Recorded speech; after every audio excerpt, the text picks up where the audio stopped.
Lagi na lang sinasabi ng biyenan ko na nagsisisi siya sa araw na pinayagan niya ang kanyang anak na mapangasawa ako. Agad ko itong tinahol. Itigil ang buwanang milyon-pisong tulong, pinaalis ang asawa sa trabaho, at kinuha ang bahay, at ang buong pamilya niya ay nanahimik na parang mga patay.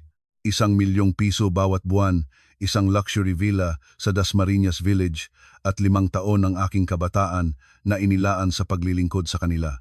Iyon ang presyo na binayad ko para buhayin ang pamilya ng aking asawa, isang pamilyang para sa kanila, ako ay dayuhan. Sa wikang Filipino, may kasabihan tayo tungkol sa ahas na inalagaan sa dibdib. Ngunit hindi ko naisip na 7 ahas ang aking pinakain ng aking pawis at dugo, at sila ay mangangagat sa akin ng ganoon kabahala, at lahat ito dahil sa isang maling napadaling voice message. Nang yumayanig ang aking telepono sa sandaling iyon, nagpasya ako, panahon na para ibalik ang lahat kasama na ang interes. Ang malambot na halimuyak ng lavender at sandalwood ay puno sa tahimik na espasyo ng spa na hinaluan ng mapayapang tunog ng meditation music na dumadaloy tulad ng isang ilog. Sa oras na iyon dapat na sanang ako ay nakatulog ng malalim pagkatapos ng isang mapagod na linggo ng trabaho na nanghina ang aking mga paa. Ako si Elena Santos, 22 taong gulang. Ako ang pangulo ng isang malaking agro-industrial holding company na nasa rurok ng tagumpay. Mula sa labas, lahat ay nagsasabing parang nanalo ako sa jackpot. Mayroon akong lahat ng maaaring pangarapin ng isang babae, kayamanan, katanyagan, at isang maimpluwensyang pamilya ng asawa na nakatira sa isang elite na komunidad sa Dasmariñas Village. Nakahiga ako sa aking tiyan sa malambot na massage table, hinahayaan ang masahista na maingat na masahin ang aking mga solidong balikat at leeg. Nagsisimula na akong makatulog nang biglang sumabog ang telepono ko na nasa marble na mesa sa tabi ng aking ulo. Ang tuloy-tuloy at paulit-ulit na pag-alog ay nagpapahiwatig ng serye ng mga mensaheng dumating ng sabay-sabay. Gusto ko sanang baliwalain ito, ngunit ang aking kutob ay nagsasabi na may nangyaring hindi tama. Iniabot ko ang aking kamay para sa telepono. Nagliwanag ang screen, nagpapakita ng notification mula sa isang Telegram group na may palayaw na masayang pamilya. Ang nagpadala ay si Christina, ang aking mahal na hipag. Tiyak na nagmamayabang muli siya ng bagong branded na gamit o nagpadala ng litrato mula sa isang trendy na resort na nagpapahiwatig ng paglilipat ng pera. Ngunit hindi sa pagkakataong ito ay serye ng mga voice message, bawisa ay 1 minutong haba. Nag-alinlangan ako at pinindot ang una. Mula sa speaker ng telepono, maririnig ang mga kalampag, ang malakas na tunog ng mga poker chips sa isa't isa, mga katangian ng isang bahay na laro ng poker. Sa gitna nito, maririnig ang malakas na tawa ng ilang mga babae at bigla na tumatawid sa lahat. Nagtunog ang pamilyar na boses ng aking biyenang si Tita Remedios. Mga bes, pakinggan ninyo ang pinakadakilang pagsisisi ko sa buhay ay ang payagan si Daniel na mapangasawa ang babaeng iyon. Ang aking puso ay tumibok ng malakas. Nangatog ang masahista at huminto, ngunit pinaalis ko siya ng 1 kilos. Nagsara ang pinto na iniwan akong mag-isa sa nanglamig na kwarto. Tumingin ako sa telepono kung saan nagpapatuloy ang pagbuhos ng mapanirang mga salita. Ang boses ni Tita Remedios ay matalas at makamandag pa rin.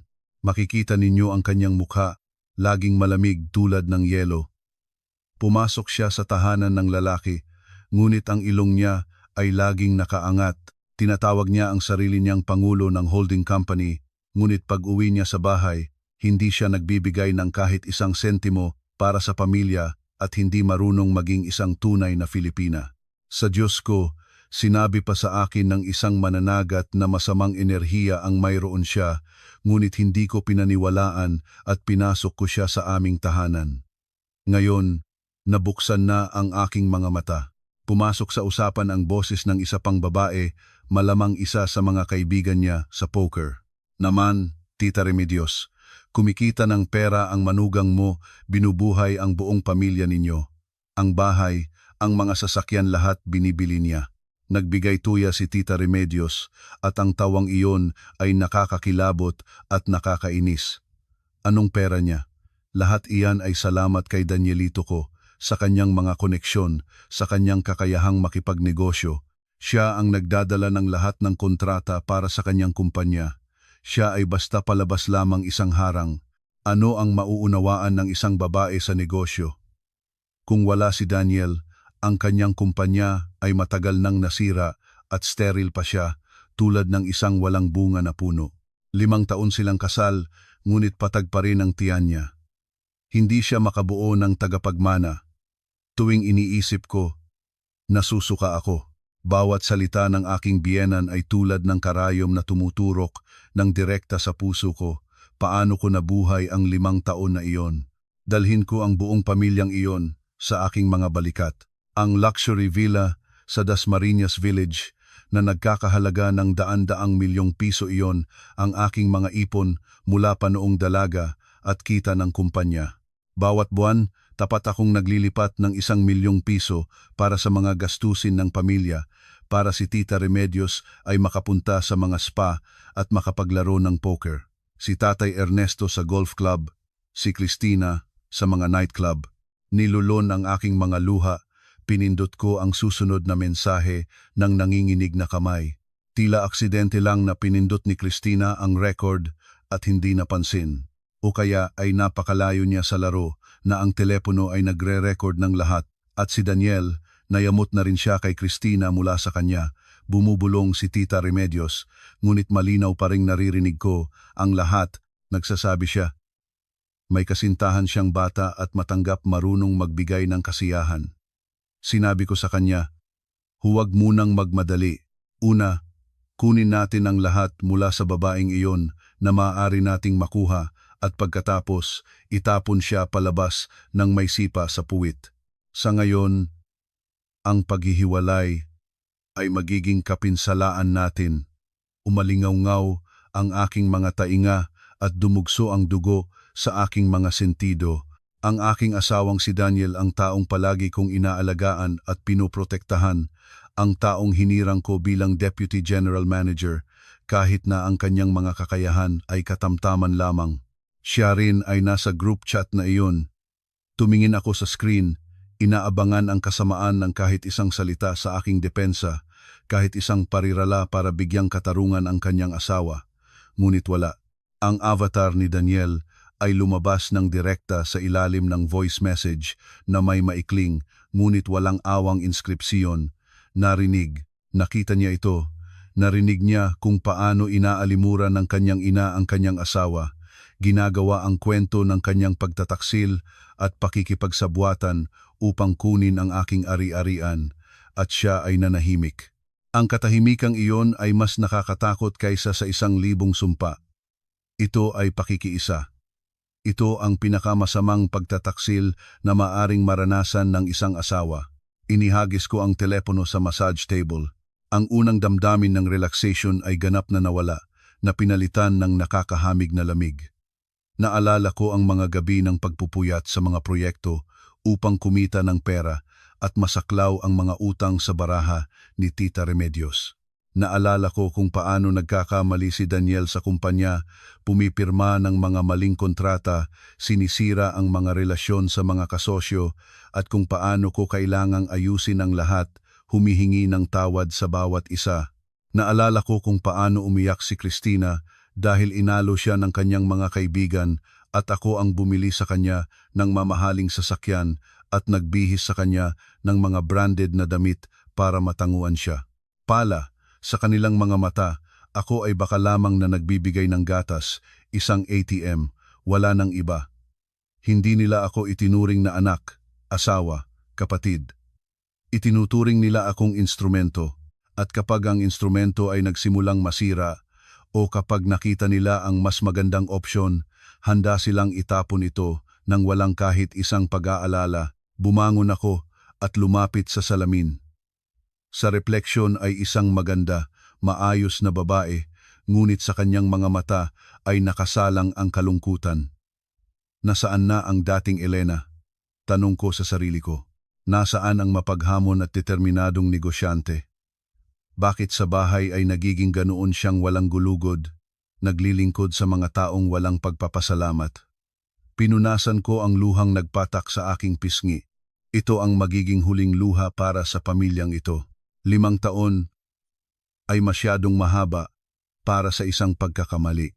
Kinuha ko ang telepono, gumawa ng mga screenshot ng mga mensahe, na isave ang lahat ng audio file sa isang protektadong folder. Pagkatapos, umalis ako sa grupo na Masayang Pamilya.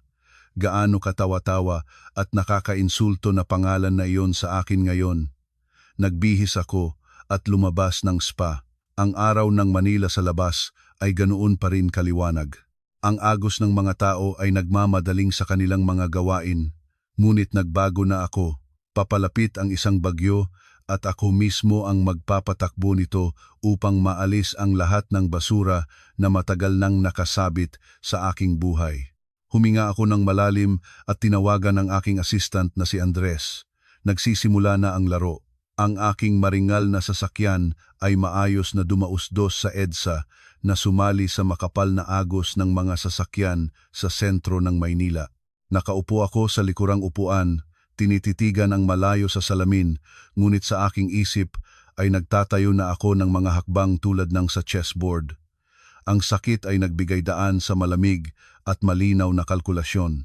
Sa negosyo, kapag ang isang proyekto ay naging mapinsala at hindi na maililigtas, ang unang kailangang gawin ay agad na bawasan ang mga pagkalugi. At ang kasal na iyon ay ang pinakamasamang proyekto sa aking buhay. Tinawagan ko si Andres, ang aking tapat na assistant, na kasama ko mula pa sa unang araw ng pagtatayo ng kumpanya. Hindi pa nakakaisa ng 2 ring, sumagot na sa kabilang dulo. Alo, Elena Santos, nakikinig po ako. Ang boses ni Andres ay, tulad ng dati, masigla at propesyonal. Andres, pakikinig mo ako at gawin mo agad. Ang aking boses ay kalmado, ngunit bakal, walang anumang emosyon. Opo, Elena Santos, magdikta po kayo. Kumuha na po ako ng notebook. Una, sinimulan ko na tinutuktok ang aking mga daliri sa katad na upholstery ng upuan. Agad na makipag-ugnayan sa mga butik sa Greenbelt at Ayala Center. Tingnan kung may mga order para sa bag sa pangalan ni Remedios Panganiban o sa kanyang numero ng telepono. Kung meron pa at hindi pa nabayaran, i-cancel. Kung nabayaran na ng aking karagdagang card, tawagan ang bangko, iulat ang pagkawala ng card, hilingang i-block ito at questionin ang transaksyon bilang kahina-hinala at mapanlinlang. Sa kabilang dulo ng linya ay sandaling tahimik. Marahil ay nagulat si Andres sapagkat hindi ko kailanman nakikialam sa pamimili ng aking biyenan, ngunit mabilis siyang nakabalik sa sarili. Naiintindihan. Gagawin ko ngayon din.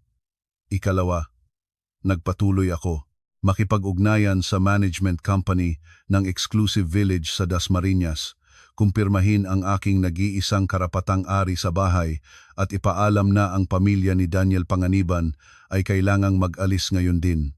Kung pagkatapos ng 5 ng hapon ay hindi pa sila umaalis, agad na patayin ang kuryente, tubig at internet sa bahay sa kahilingan ng may-ari. Itigil din ang pagbabayad ng utility bills para sa buwang ito.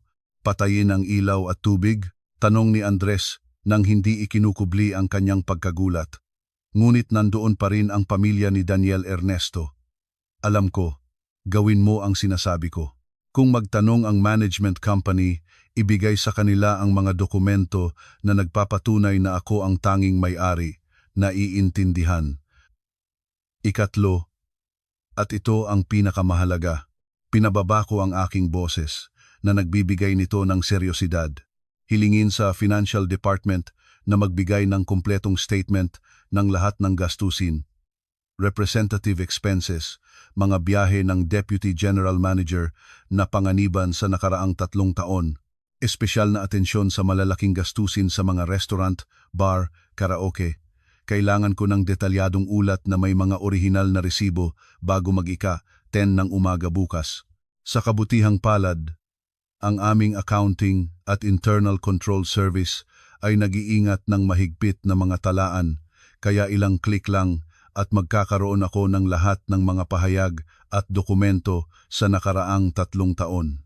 Elena Santos, nautal si Andres. Sa kanyang boses ay maririnig ang pag-aalala. Nagpaplano kayo bang gumawa ng malaking eskandalo? Ibig ko sabihin, si Daniel Ernesto, ang Daniel Ernesto ay wala nang mabilis kong pinigilan siya. Gawin mo lang ang iyong trabaho. Kailangan ko ng hindi matutumbasang ebidensya ng pagnanakaw ng pondo ng kumpanya at maling paggamit ng mga gastusin. Naiintindihan mo ba? Opo, naiintindihan ko, Madam President. Ibibigay ko ang signal sa accounting ngayon din, kahit gabi na silang magtrabaho. Napakahusay. Salamat, Andres. Ibinaba ko ang telepono at sumikat sa upuan. Sa aking isip ay lumitaw ang imahe ng Chanel bag na hinihiling ni Tita Remedios na bilhin noong nakaraang linggo. Paulit-ulit niyang hiniling ang isang modelo na nagkakahalaga ng halos ₱250,000 para lang magmayabang sa kanyang mga kaibigan mula sa dance club. Malapit na sana akong sumunod sa kanya, tulad ng dati, para sa kapayapaan ng pamilya. Ngunit ngayon, wala kahit isang sentimo. Nagsisisi siya. Sinabi niyang nagsisisi siya na ang kanyang anak ay napangasawa ako. Mabuti, ipakita ko sa kanya ang tunay na kahulugan ng pagsisisi. Pagsisisi sa paggalit sa taong nagbuhay sa buong pamilya niya sa nakaraang 5 taon. Lumiko ang sasakyan sa 100. Tumingin ako sa mga gusali ng BGC kung saan matatagpuan ang mga punong tanggapan ng pinakamalaking mga korporasyon. Sa mahabang panahon ay lumaban ako sa larangan na ito, nakatagpo ng gayon kabigat na mga kalaban at hindi kailanman natakot. At gayon paman, hinayaan ko ang isang grupo ng mga walang kakayahan at walang kwentang tao sa aking sariling tahanan na sumakay sa aking likod. Binuksan ko ang banking app sa aking telepono. Sa aking account ay malaking halaga pa rin, ngunit ang kasaysayan ng transaksyon ay puno ng mga paglilipat kay Daniel, kay Cristina, kay Tita Remedios. Paglilipat sa mama para sa spa treatments 100,000, paglilipat kay Cristina para sa etiquette course 250,000, paglilipat kay Daniel para sa representative expenses 500,000. Mapait akong ngumiti. Etiquette course. Ano ang natutunan ni Cristina doon, bukod sa paggawa ng selfie at pag-akit ng mga mayayaman? Anong mga representative expenses ang mayroon si Daniel na ₱250,000 bawat buwan? Pumunta ako sa settings, kinansela ang lahat ng buwanang automatikong paglilipat. Ang salitang auto payment cancelled ay lumabas sa screen tulad ng isang hatol. Ang matamis na pinagmumulan na matagal na nilang ininom ay opisyal ng natuyo. Mula ngayon, kailangan nilang muling matuto ng pangunahing aral ng buhay. Ang hindi nagtatrabaho ay hindi kumakain. Walang sinumang obligadong buhayin ang mga tamad sa kanilang buong buhay. Lalo na kapag ang mga tamad na ito ay kumakagat sa kamay na nagpapakain sa kanila. Muling yumayanig ang telepono. Sa pagkakataong ito ay dumating ang mensahe mula sa bangko. Mula sa karagdagang credit card ni Daniel ay hinukot ng EH750 sa isang elite na restaurant sa Bonifacio. Ano ang kanyang ipinagdiriwang? Na ang kanyang ina ay kakalat lang ng dumi sa kanyang asawa. Ngumiti ako at tinawagan ang hotline ng bangko. Hinihiling na i-block kaagad ang lahat ng karagdagang card na inisyu sa pangalan ni Daniel Panganiban at Cristina Panganiban. Ang operator, pagkatapos mapatunayan ang datos, ay nagsagawa ng utos. Inisip ko kung paano, makalipas ang ilang sandali, ang waiter ay dadalhin ang terminal. At ang card ay mablock. Gaanong kahiya ang mararamdaman ni Daniel sa harap ng kanyang mga kaibigan o ng batang kasintahan. Gusto ko siyang matikman ang pakiramdam na iyon ang pagkawala ng mukha sa publiko. At ito lamang ang magaang na pampagana bago ang maringal na piging na aking inihahanda para sa kanila. Tulad ng inaasahan, hindi pa kumukuha ng 10 minuto pagkatapos ng pagtanggi sa pagbabayad, tumawag si Daniel sa kanyang ama para sa tulong. Mga kalahating oras na lumipas at ang aking telepono ay nagsimulang sumabog sa mga tawag. Si Tatay Ernesto ang una na tumawag. Hinayaan ko ang telepono na tumunog ng matagal na tinatamasa ang isang baso ng malamig na mineral water at pagkatapos lamang ako sumagot. Nagsalita ako sa aking karaniwang malambot at magalang na tono, ngunit sa loob ay kumukulo ang paghamak. Alo, nakikinig po ako, Tatay Ernesto. Sa kabilang dulo ay maririnig ang kanyang mapagpalo at patronizing na boses. Ang boses ng isang taong sa buong buhay niya ay walang nakamit, ngunit mahilig man turuan ng iba. Lenita, nasaan ka? Sinabi ng iyong biyenan, hindi kanya matawagan. Oo, may mga urgent na gawain ako sa opisina. May nangyari ba? Nagpanggap akong naive. Nagdura si Tatay Ernesto at direkta sa punto. Ganito kasi, Ika. 5 na ngayon, ngunit hindi ko pa nakikita ang mensahe tungkol sa pagdeposito ng pera para sa mga gastusin ng pamilya. Karaniwan ay nilipat mo ito sa unang ng buwan. At ang pera para sa kurso, para kay Cristinita, nagmamadali na ang guro sa bayad. Pinigil ko ang naisin kong tumawa. Kakapulas lang ng dumi sa akin, ngayon ay tumatawag na sila para manghingi ng pera na parang walang nangyari. Ang kanilang kapal ng mukha ay mas matibay kaysa sa konkreto. Ay, totoo? Bulalas ko na may pagkagulat. Akala ko ay nagtakda na ako ng auto payment. Marahil ay may malfunction sa sistema ng bangko o may teknikal na trabaho. Titingnan ko ngayon, anong malfunction? Napakatagal na iyan. Sa boses ni Tatay Ernesto ay maririnig ang pagkamayamot. Ayusin mo na iyan ng mabilis. Naghahanda akong pumunta sa golf club kasama ang mga kaibigan mula sa gobyerno. Mahiya naman ang walang laman na bulsa. Ikaw ay pangulo ng malaking holding company at kailangang ipaalala pa sa iyo ang mga ganitong maliliit na bagay hindi maganda. Ang tungkulin ng mga anak ay mag-alaga sa mga magulang. Huwag kaming mahiyang sa harap ng mga tao. Uli ang kantang iyon tungkol sa peking moralidad. Tungkulin ng mga anak, hiya sa harap ng mga tao. Dati, ang mga salitang ito ay dumidiin sa akin, nagpapagana sa akin na makaramdam ng kasalanan, ngunit ngayon, murang-mura na ang tunog ng mga ito. Oo, nagkasala ako. Sumagot ako sa matamis na boses. Huwag kayong mag-alala. Tatawagan ko ngayon ang direktor ng bangko, papagalitan ko sila. Sa palagay ko, ang pera ay darating sa susunod na linggo. Sa susunod na linggo, sumabog siya. Kailangan ko ngayon. Ito ay isang malawak na malfunction ng sistema. Wala akong magagawa. Sige, magpahinga na kayo sa bahay sandali. Mainit sa labas. Masama ang golf sa kalusugan.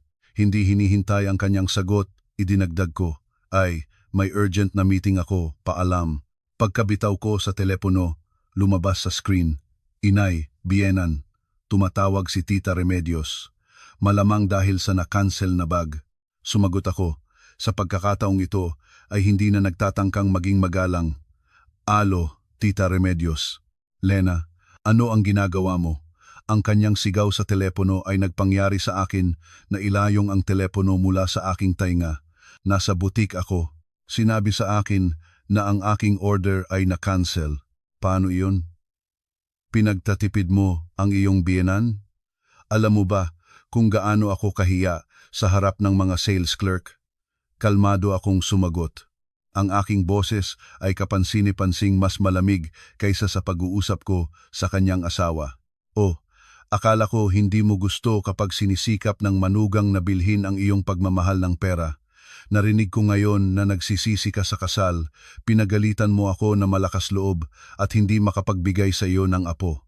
Kaya naisip ko na hindi dapat bilhin sa iyo ng aking marumi kong pera ang mga bag. Gumamit ka ng mas simple. Mula sa Divisoria, mas marangal iyon mula sa iyong panig. Sa kabilang dulo ng linya ay ilang segundo na katahimikan. Malamang na na-shock si Tita Remedios. Hindi inaasahan na alam ko ang lahat at lalo na ang matapat na manugang ay mangahas na ganoon kabastos na sumagot. Ikaw ay nag-eavesdrop? Ikaw ay... Nautal siyang sumigaw. Hindi ako nag-i-eavesdrop. Isinend ni Cristina ito sa family group para marinig ng lahat. At narinig din ni Daniel at wala siyang sinabi. Dahil nagsisisi na kayo sa katotohanan na ako ang inyong manugang, dapat akong gumawa ng isang bagay para gumaan ang inyong pakiramdam. Hindi ko maaaring hayaan kayong gumamit ng pera ng manugang na inyong ginagawa hambog. Ikaw ay magtitiwala. Ay, halos nakalimutan ko, pinigilan ko siya sa masayang ngunit walang awang tono.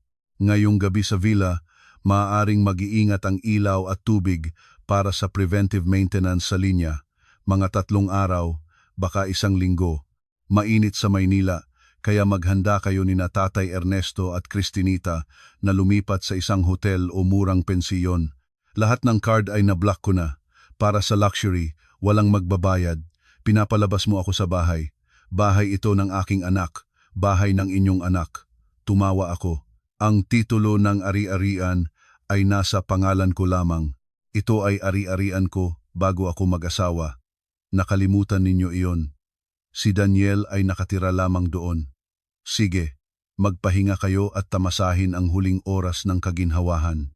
Determinado kong ibinaba ang telepono at binablock ang kanyang numero. Ang damdamin ng kasiyahan ay kumalat sa buong katawan ko. Inisip ko ang kanyang pulang, nakaiskulpturang mukha sa gitna ng maringal na butik. Kailangan niyang ibalik ang bag at lumabas sa ilalim ng mapaghamak na mga titig ng mga sales clerk. Ang kontra-atake ay nagsisimula pa lamang. Gusto ko hindi lamang ibalik ang pera, kundi pati na rin ang aking dangal. Kinabukasan, ang kapaligiran sa punong tanggapan ng holding company ay mabigat tulad ng mga itim na ulap. Tinawag ko ang isang emergency na pulong kasama ang HR director at financial director sa aking opisina, hindi sa malaking conference hall, upang matiyak ang pagiging lihim at pagkabigla. Ang maluwag na opisina na may mga salaming pader na nakaharap sa sentro ng lungsod ay palaging lugar kung saan naramdaman ko ang aking kapangyarihan. At ngayon, naging ito ang command center para sa paglilinis na ito. Inilapag ni Andres sa mesa ang makapal na folder ng mga dokumento resulta ng isang gabi ng gising ng buong accounting department. Elena Santos, narito ang lahat ng ebidensya, sabi niya. Sa ilalim ng kanyang mga mata ay may madidilim na bilog, ngunit ang tingin ay determinado. Nagsimula akong mag-flip ng mga pahina.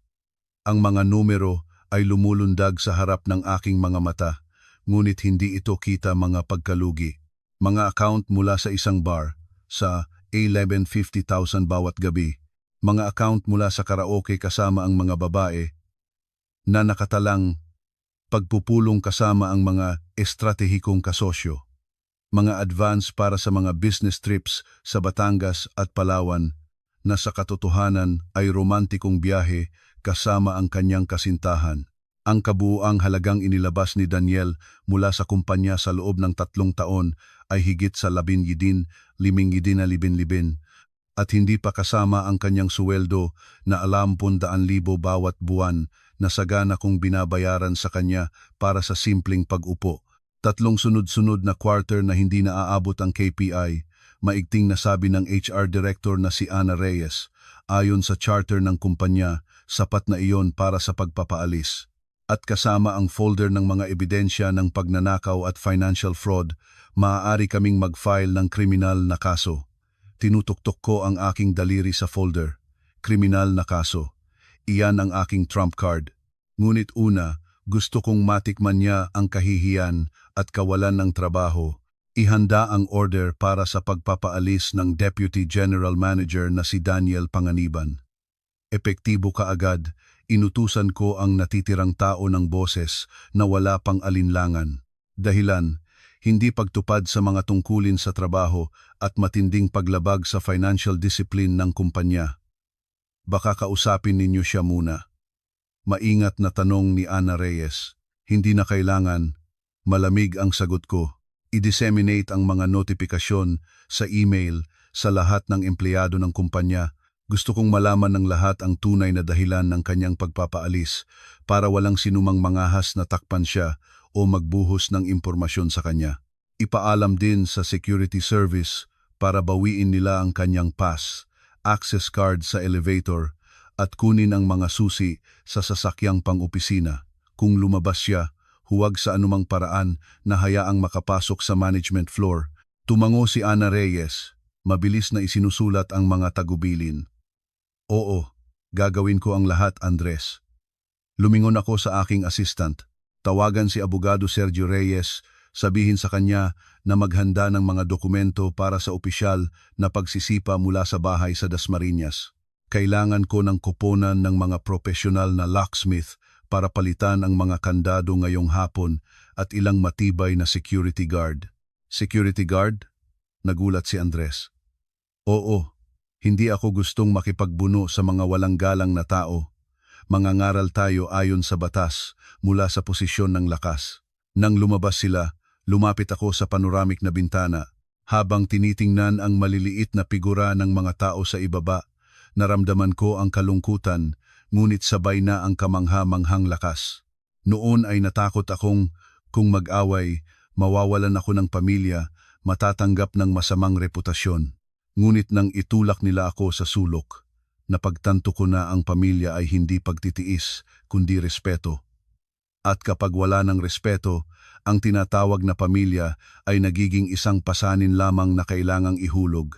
Sa aking computer screen ay lumabas ang isang notifikasyon, bagong email na naipadala. Paksa, notifikasyon ng pagpapaalis ng top manager na si Panganiban D. Sa loob ng ilang minuto, ang balitang ito ay kumakalat sa buong kumpanya tulad ng lindol. Si Daniel, na palaging nagmamayabang sa kanyang posisyon bilang Deputy General Manager na palaging may paghamak sa kanyang asawa, ay mabubunyag sa harap ng daan-daang empleyado. Inisip ko siya, naghihintaw, papunta sa opisina, nangangarap ng isa pang madaling araw. Hindi siya nakakaalam na ang mga pinto ng kumpanya ngayon ay mapigilan ang kanyang pagpasok magpakailanman. Ika, tunang hapon, ang araw ng Maynila ay natutunaw sa aspalto. Ang mainit na hangin ay tumataas mula sa lupa, na binabaluktot ang balangkas ng mga bagay sa malayo. Ang aking itim na makintab na sasakyan ay abruptong huminto sa pintuan ng napakalaking puting villa sa Dasmariñas Village. Kasunod ko ay ang sasakyan ng abogado kong si Sergio Reyes at ang sasakyan na may dalawang matibay na security guard na nakasuot ng itim na damit at maitim na salamin. Bumaba ako sa sasakyan, inayos ang aking sunglasses na nagtatago ng aking determinadong tingin. Bawat bato sa bahay na ito, bawat puno sa hardin ito, ang aking pawis at luha. At sa lahat ng panahon ay bumabalik ako sa aking sariling bahay tulad ng isang bisita na pinipilit na iayon sa mood ng aking biyenan at hipag. Ngayon, bumabalik ako para bawiin ang sa akin. Pinindot ko ang doorbell. 1, 2. Pagkaraan ng ilang sandali, bumukas ang mabigat na pintuan. Si Cristina ay lumabas sa pintuan. Sa kanyang mukha ay isang itim na fabric mask at nakasuot siya ng esmeraldang berdeng seda. Kaagad ko itong nakilala. Ito ang limitadong koleksyon na binili ko noong nakaraang linggo at hindi ko pa man lang nasuot, kumukulo ang dugo ko. Ang babaeng ito ay hindi lamang tamad, kundi magnanakaw din. Ginagamit ang mga gamit ng manugang ng walang pahintulot tulad ng sa kanya.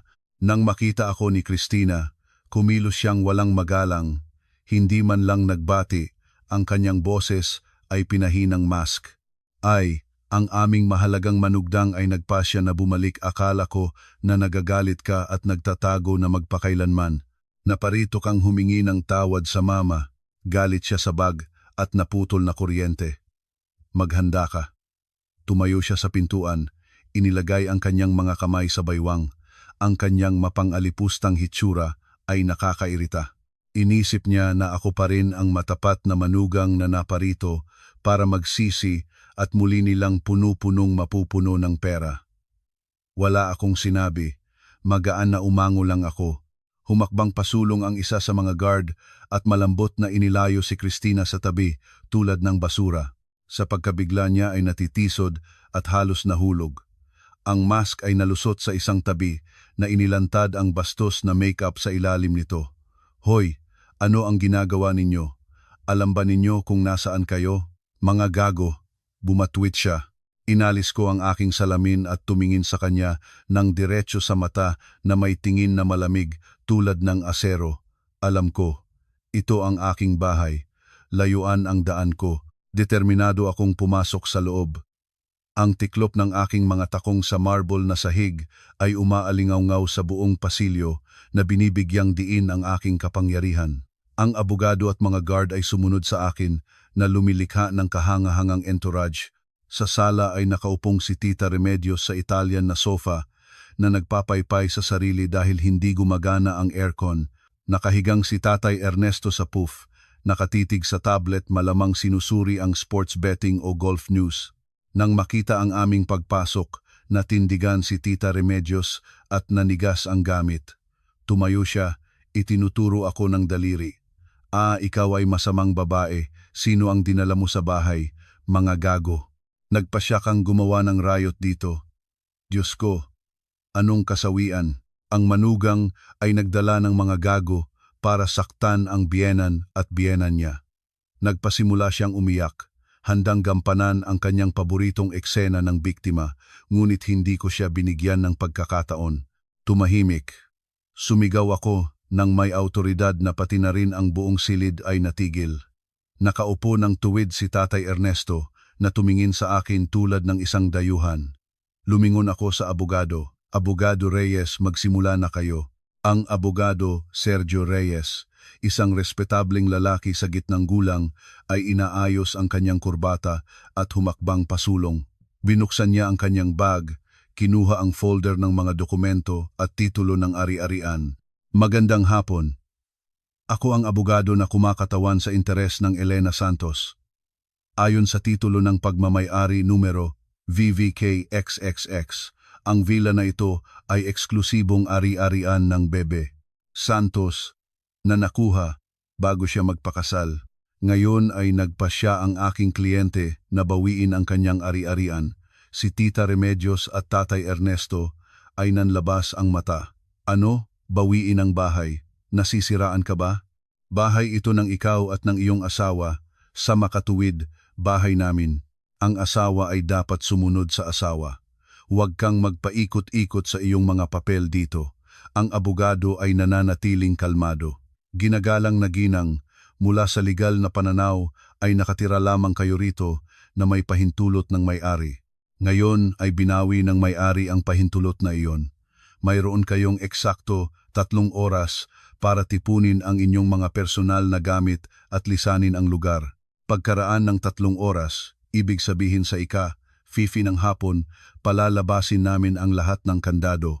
Ang sinumang mananatili rito, pagkatapos ng oras na iyon, ay ituturing bilang ilegal na nanggagamit ng pribadong ari-arian. Tatawag kami ng pulisya. 3 oras, nagngangalit na bulalas ni Tatay Ernesto. Ang kanyang mukha ay nag-usok. Ikaw ay mangahas na palayasin ang mga magulang ng asawa sa ganitong init, walang kahihiyang manugang. Tatawagan ko si Daniel. Siya ang magtuturo sa iyo ng asal. Tumawag kayo. Malamig na sagot ko. Pero natatakot akong si Daniel ay abala ngayon sa pag-save ng kanyang sariling balat. Oo, ang pagpasok sa bahay ay ipinagbawal din sa kanya.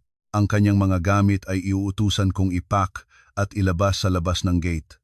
Tumingin ako sa relo at dahan-dahang idinagdag, ika, 2:15 na ngayon. Tumatakbo na ang oras. Huwag mag-aksaya ng salita, tipunin ang mga gamit, at tandaan, personal na gamit at damit lamang. Ang anumang gamit sa bahay, mga painting, electronics, lahat ay binili ng aking pera. Sinumang mangahas na kumuha ng isang bagay, tatawagin ko ang pulisya para sa pagnanakaw.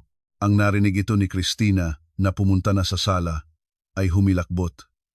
Ate, hindi mo magagawa iyon.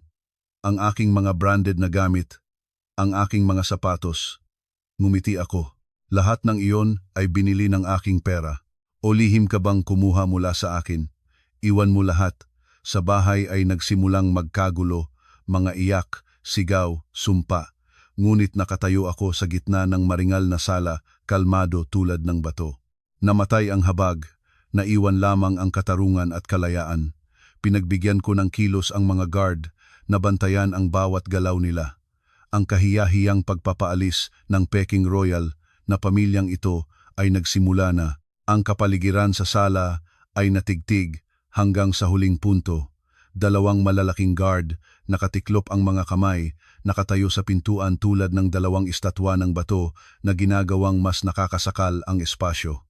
Si Tita Remedios, pula ang mukha at may putol-putol na hininga nang natitisod pa rin ang kamay, ay itinuturo ako. Si Tatay Ernesto ay umupo sa sofa tulad ng hindig. Ang mga mata ay nagsasaliw-saliwan sa paghahanap ng daan palabas. Dahan-dahan akong lumapit sa pangunahing upuan sa harap nila. Naupo, nakatiklop ang binti. Ang aking kalmado at tiwala sa sariling hitsura ay humaging sa kanilang gulat. Ang abogado na si Sergio Reyes ay inayos ang kanyang salamin at inilagay ang folder sa coffee table. Ang tunog ng papel na tumatama sa salamin ay tunog na tuyo at matalas. Naglabas siya ng opisyal na dokumento na may notarial na pagpatunay. Ginagalang na sina Tita Remedios at Tatay Ernesto, ito ang opisyal na abiso na may pangangailangan ng paglisan ng tirahan. Tulad ng aking ipinaliwanag na ang villa na ito ay personal na ari-arian ng aking kliyenteng si Elena Santos. Ang titulo ng pagmamay-ari ay inilabas noong 2018, 2 taon bago ang bebe, Santos, ay nagpakasal sa inyong anak. Ayon sa family code, ito ay kanyang ari-arian bago mag-asawa at hindi maaaring hatiin. Sa pakikinig nito, tumayo si Tita Remedios. Pinalis niya ang mga papel mula sa mesa at sumigaw, "Bahala na ako sa inyong mga batas. Isa lang ang alam ko. Ang aking anak ay nagpakasal sa iyo. Ibig sabihin, ito ay kanilang kasamang bahay sa makatuwid at aking bahay. Ikaw na asawa ay dapat sumunod sa asawa. Huwag kang magwawasiwas ng papel sa harap ko. Inaasal mo ba akong tanga? Tatawagin ko na ang pulisya." Tumawa ako, malamig at walang kaluluwa. Tumingin ako ng diretso sa galit na mga mata ng biyenan ko. "Tumawag kayo." Ipilit ko pa ito. Tingnan natin kung sino ang hihilingan ng pulisya na lumabas ang legal na may-ari o yung mga iligal na pumayag sa pribadong lugar. At tandaan, sa loob ng 5 taon, wala akong inirehistro mula sa inyong pamilya sa bahay na ito. Legal na mga bisita lamang kayo na nanatili ng matagal at hindi nagbabayad ng tirahan. Natukoy ni Tatay Ernesto, bahagyang nakabawi sa sarili, ay sinubukang iligtas ang natitirang dangal. Nagsalita siya sa moralistang tono, "Lenita, masyadong malupit ang iyong ginagawa. Gaano man, kami ang mga magulang ni Daniel, ang inyong biyenan at biyenan mo. Nagtatalo ang mag-asawa. Bakit ipahayag ang lahat at palayasin kami sa kalye? Hindi ka ba natatakot na hatulan ka ng mga tao? Nasaan ang iyong konsyensya?" Tumingin ako sa kanya na may awa. Ang taong ito, sa buong buhay niya, ay nagtatago sa likod ng kanyang asawa, namuhay sa gastos ng manugang, at ngayon ay nagsalita siya ng konsyensya. Tinatanong ninyo kung nasaan ang aking konsyensya? Nagtatanong pabalik ako sa bakal na boses. Ang aking konsyensya ay pinatay ng mga makamandag na salita ng inyong asawa, pagtataksil ng inyong anak at parasitismo ng buong pamilya ninyo. Natatakot kayo sa paghatol ng mga tao? Ngunit nang ikinuwento ng inyong asawa sa kanyang kumpanya na steril ako at nagdadala ng kasawian, hindi siya natakot sa paghatol o inisip niyang bingi ako. Tumahimik si Tita Remedios. Ang kanyang mukha mula sa pula ay naging mapanglaw na namumutla. Hindi niya inaasahan na alam ko ang lahat sa gayon kadetalye. Nagpatuloy ang abogado na hindi binibigyan ng oras na makabawi. Mga ginagalang, kakaunti na ang oras. 2:30 na ngayon. Eksakto sa 5:00 ng hapon, darating ang mga locksmith at palalabasin ang lahat ng kandado. Naghanda rin kami ng Acceptance Transfer Act ng kondisyon ng bahay. Hinihiling ko sa inyong tipunin lamang ang personal na gamit, damit, hygiene items.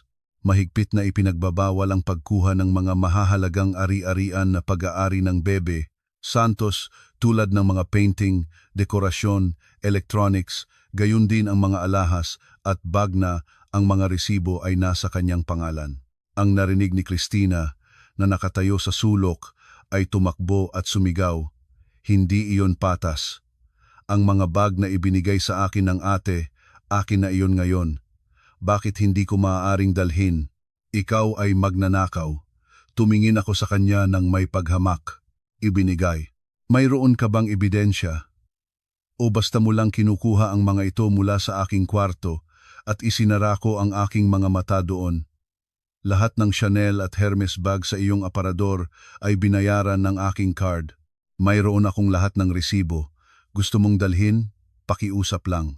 Bayaran ang kanilang buong halaga na humigit kumulang 11. Mayroon ka bang gayon karaming pera? Kung mayroon, mag-transfer ngayon. Pahihintulutan ko na dalhin. Nanahimik si Christina. Ang bulsa na pera na ibinibigay ko sa kanya, ginagastos niya sa mga club at damit, saan siya kukuha ng milyon-milyon. Nakikiusap na tumingin kay kanyang ina, ngunit si Tita Remedios mismo ay nasa gilid na. Tumayo ako, inayos ang aking blazer at nagsalita sa huling pagkakataon. Aahon ako sa opisina para tingnan ang mga dokumento. Mag-ayos na kayo. Titingnan ng aking mga guard ang bawat bag bago kayo lumabas. Huwag magtangkang magtago ng anumang hindi sa inyo. Mayroon kayong 3 oras mula sa sandaling lisanin ko ang sala, tumatakbo ang orasan. Pagkasabi nito, lumiko ako at umakyat sa hagdan, iniwan ang 3 mukha na baluktot sa kahihiyan at kawalan ng kapangyarihan. Narinig ko si Tita Remedios na humibik sa ngipin. Tawagan mo si Daniel, tawagan mo agad, hayaan siyang pumunta at harapin ang babaeng ito. Tumawag, naisip ko. Tingnan natin kung mayroon pang lakas ang inyong minamahal na Deputy General Manager na mag-alala sa kanyang mga magulang. Ang napakalaking villa ay biglang naging palengke. Tunog ng basag na pinggang, hiyaw ni Christina, sumpa ni Tita Remedios, lumikha ng maingay na simponiya. Nakatayo ako sa ikalawang palapag, nakatingin sa ibaba sa pamamagitan ng salaming mga barandilya at naramdamang parang manonood ako sa isang tragic comedy. Si Christina ay sa pag-iiyak ay nagtitipon ng damit sa maleta na sinusubukang itago sa pagitan ng mga damit ang aking mga mamahaling pabango. Napansin ito ng isa sa mga guard, lumapit at malamig na inalis ang bawat bote, inilagay ito pabalik sa vanity table. Bitawan mo, gago, sigaw ni Christina na sinusubukang kunin ang bote. Ginagamit ko sila, sa akin na iyon. Paumanhin, monotonong sagot ng guard. Iniutos ng may-ari na kukuha lamang ng mga pangunahing hygiene items. Ang boteng Tom Ford na ito ay nagkakahalaga ng 30,000 at hindi kasama sa listahan ng mga pinahihintulutang gamit. Humilakbot si Christina at umupo sa sahig, tinapal ang paa tulad ng isang sutil na bata. Ang eksena ay kaawa-awa. Sa sala, si Tita Remedios ay naglalaro ng kanyang paboritong papel. Hinawakan niya ang kanyang puso, dramatikong nahulog sa sofa, na ipingid ang mga mata at nagbubulong ng isang bagay. Ay, namamatay na ako. Pinapatay ng manugang ang kanyang biyenan. Tulungan ninyo ako. Nagmamadaling lalapit si Tatay Ernesto sa kanya, sumisigaw. Lena, nasaan ka? Bumaba ka. Tingnan mo. Masama ang kanyang pakiramdam. Gusto mo ba siyang mamatay dito? Dahan-dahan akong bumaba sa hagdan na may bote ng malamig na tubig sa kamay. Lumapit ako kay Tita Remedios at nakita ko kung paano siya nagbukas ng isang mata. Tinitingnan ako. Hindi ka ba masama ang pakiramdam? Tanong ko ng may yelo na kalmado. Andres. Agad na tumawag ng ambulansya. 911. Sabihing may kritikal na kaso kami dito. Hinala ng stroke. Habang naghihintay, hayaan ng mga guard na dalhin siya sa labas sa sidewalk. Sa sariwang hangin. Ayaw ko siyang mamatay sa aking bahay. Masama ang pangitain niyon. Hindi mo mapagbibili ang bahay pagkatapos. Sa maririnig na salitang sidewalk, si Tita Remedios ay kamangha-manghang binuhay muli. Umupo siya at bunutin ako ng galit na tingin. Huwag mong asahan iyan. Hindi pa ako namamatay para sa iyong kagalakan. Sa sandaling iyon ay tumunog ang kanyang telepono. sa pagkakita sa pangalan ng minamahal na anak sa screen. Hinawakan niya ito tulad ng lifesaver at binuksan ang loudspeaker para marinig ko. Danielito, anak, pumunta ka na agad. Nagdala ng mga gago ang iyong asawa at pinapalabas kami sa bahay. Kinukuha niya ang lahat. Anak, pumunta ka at ituwid siya. Umiyak siya sa telepono. Ngunit bilang sagot, narinig niya hindi ang galit na boses ng isang tagapagtanggol, kundi ang nag-aalalang naupos na boses ni Daniel. Mama, tumahimik ka. Sigaw niya na tinatakpan ang kanyang pag-iyak. Impyerno dito sa opisina. Pinaalis niya ako. Tinangal ang mga guard sa gusali sa harap ng lahat ng empleyado. Naiisip mo ba kung gaanong kahiya iyon? Sa silid ay naging tahimik. Natigil si Tita Remedios. Nanginig ang kanyang kamay na may hawak na telepono. Paano? Paano niya pinaalis ka? Ikaw ang Deputy General Manager. Ito ang kumpanya ng aming pamilya.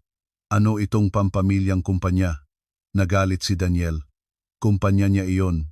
Lahat ng shares ay sa kanya.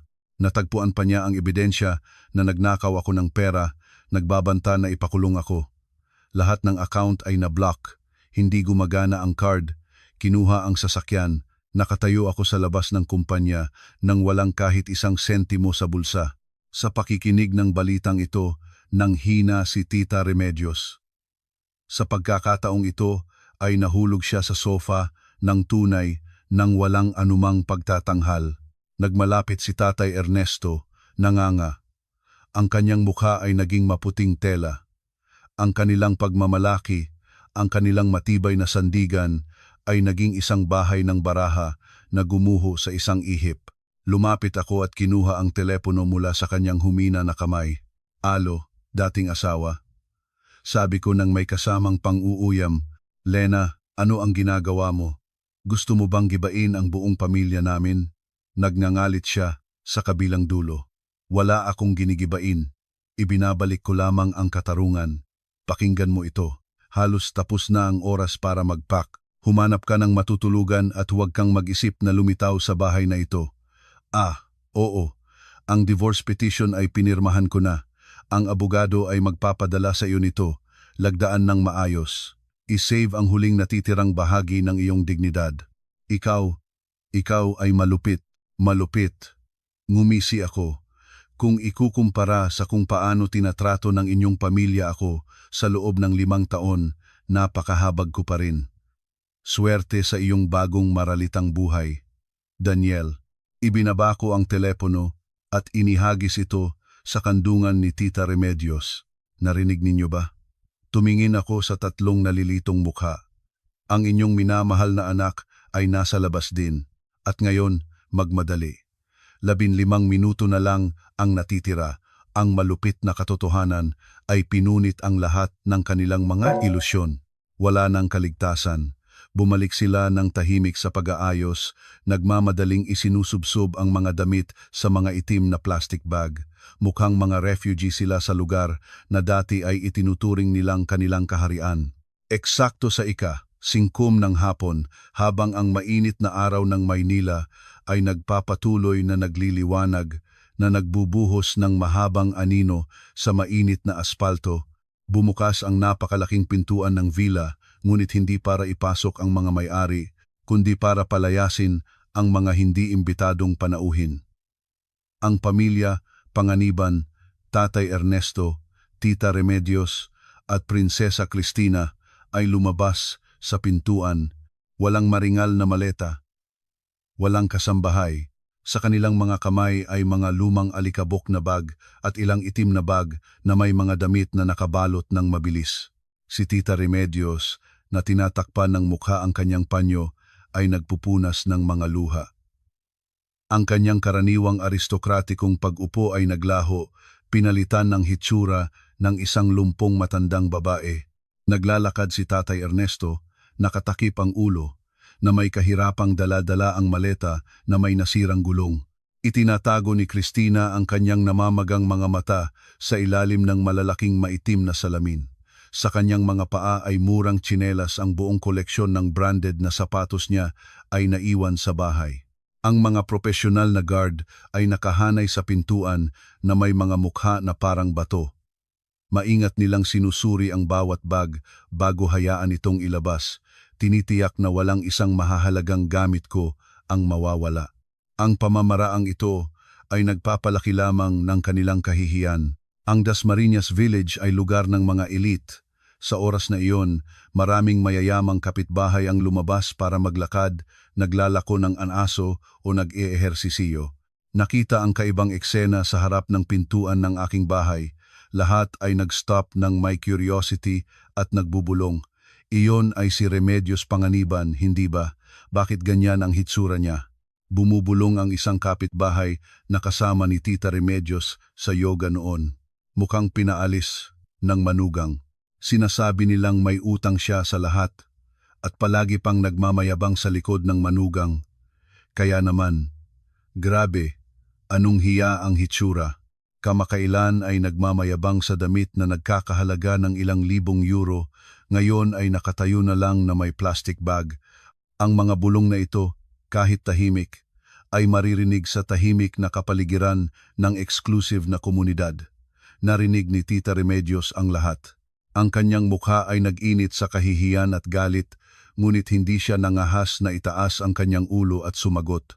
Nagmadali lamang siya ng hakbang na sinusubukang tumakas sa mga matulis na tingin na iyon. Nang lumabas sa pangunahing daan, huminto silang tatlo sa tabi ng kalsada.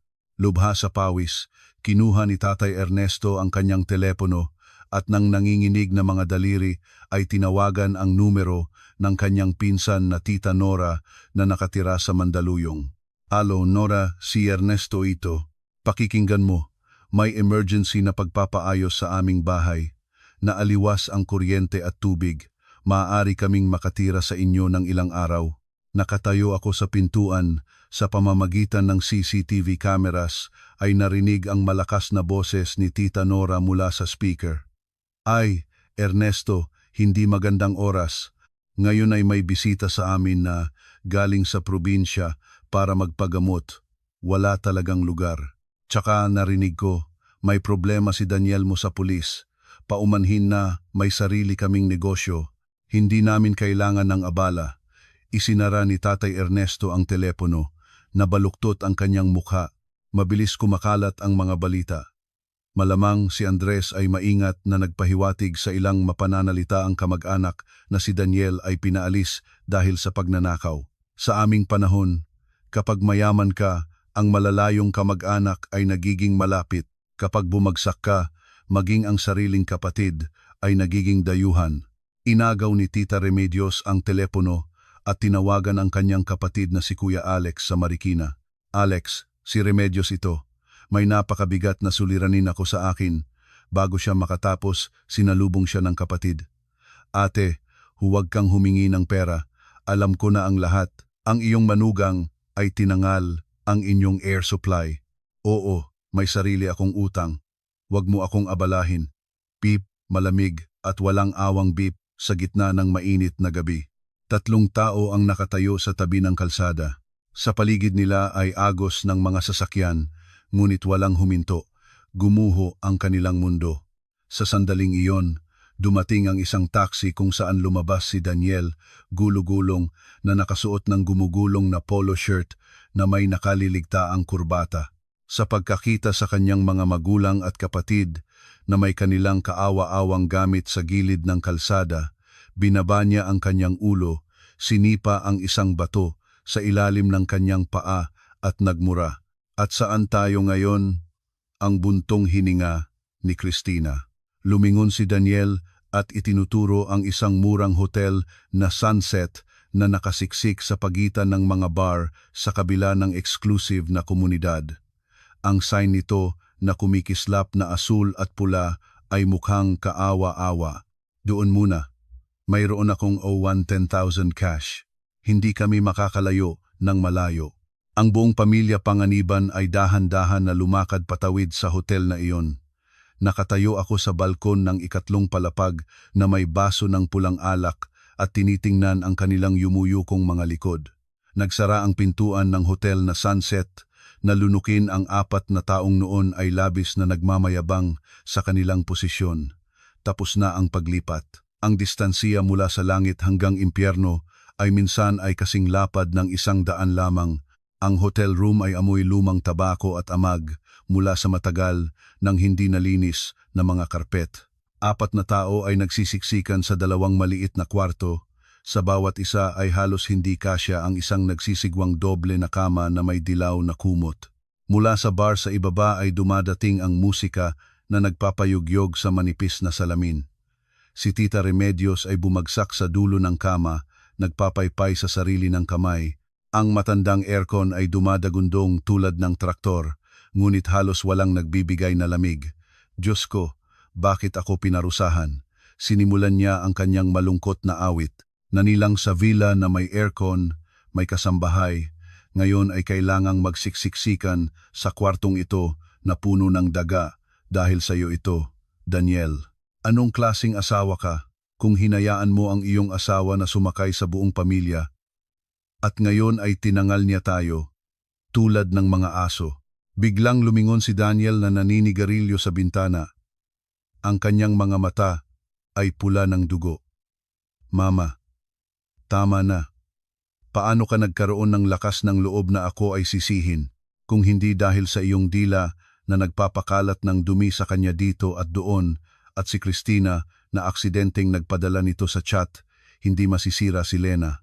Namuhay ng masagana, napakaraming pera, at ngayon ay lahat ay nawawala. Ikaw ay mangangas na sisihin ako? Sumigaw si Tita Remedios, at tumalon, nagsimulang hampasin siya sa likod. Ipinanganak kita. Pinalaki ka. Ginawa kong malaking tao. At ngayon ay nakikinig ka sa iyong asawa at sisigaw sa iyong ina. Si Tatay Ernesto, na nag-iipon sa sulok, ay humingal, hawak ang kanyang ulo sa mga kamay. Tama na, maawa kayo sa akin, ngayon ay hindi masusugal ang sigaw. May pagkain ba? Gutom na ako. Ang nakahandang si Christina sa kama ay biglang sumigaw. Ang aking credit card ay na-block. Gusto kong mag-order ng pagkain, ngunit sinusulat nila, transaksyon tinanggihan. Daniel, bigyan mo ako ng pera, mag-order ako ng sushi. Anong pera? Nagyabang siya. Kakaunti na lang na cash para sa almusal at tubig. Magtiis o bumaba, bumili ng instant noodles at ilagak. Instant noodles, hindi ko iyon kakainin. Gagawa ng pimples sa akin, wanging si Christina. Kung hindi ka kakain, magutom ka, kapakipakinabang para sa katawan. Itinapon ni Daniel na pinatay ang sigarilyo sa sahig. Ang silid ay naglubog sa nag-aalalang katahimikan. Ang gutom, init at kawalan ng pera ay nagsimulang ilabas ang pinakamasamang panig ng kanilang mga karakter. Nagtatalo sila, inakusahan ang isa't isa. Walang gustong aminin ang sariling pagkakasala. Samantala, sa kabilang panig ng daan, sa villa sa Dasmariñas Village, maaga kong pinauwi ang mga kasambahay. Ang napakalaking bahay ay lubog sa ganap na katahimikan. Wala nang ingay ng TV ni Tatay Ernesto, hiyaw ni Tita Remedios sa kasambahay, maingay na musika mula sa kwarto ni Christina. Binuksan ko ang mga bintana na nagpapasok ng sariwang hanging gabi mula sa Manila Bay. Nagbuhos ako ng baso ng napakagandang pulang alak, ang mismong alak na palihim na tinatangnan noon ni Daniel para pag-alugin ang mga kaibigan nang walang kahit pag-unawa sa lasa. Uminom ako ng isang higop. Ang kapaitan ay naging matamis na aftertaste. Naglakad akong nakapaa sa malamig na parke, nakaramdaman ng kalayaan sa bawat selula ng katawan. 5 taon akong nanirahan sa bahay na ito, ngunit hindi ko kailanman nadamdamang may-ari ako nito.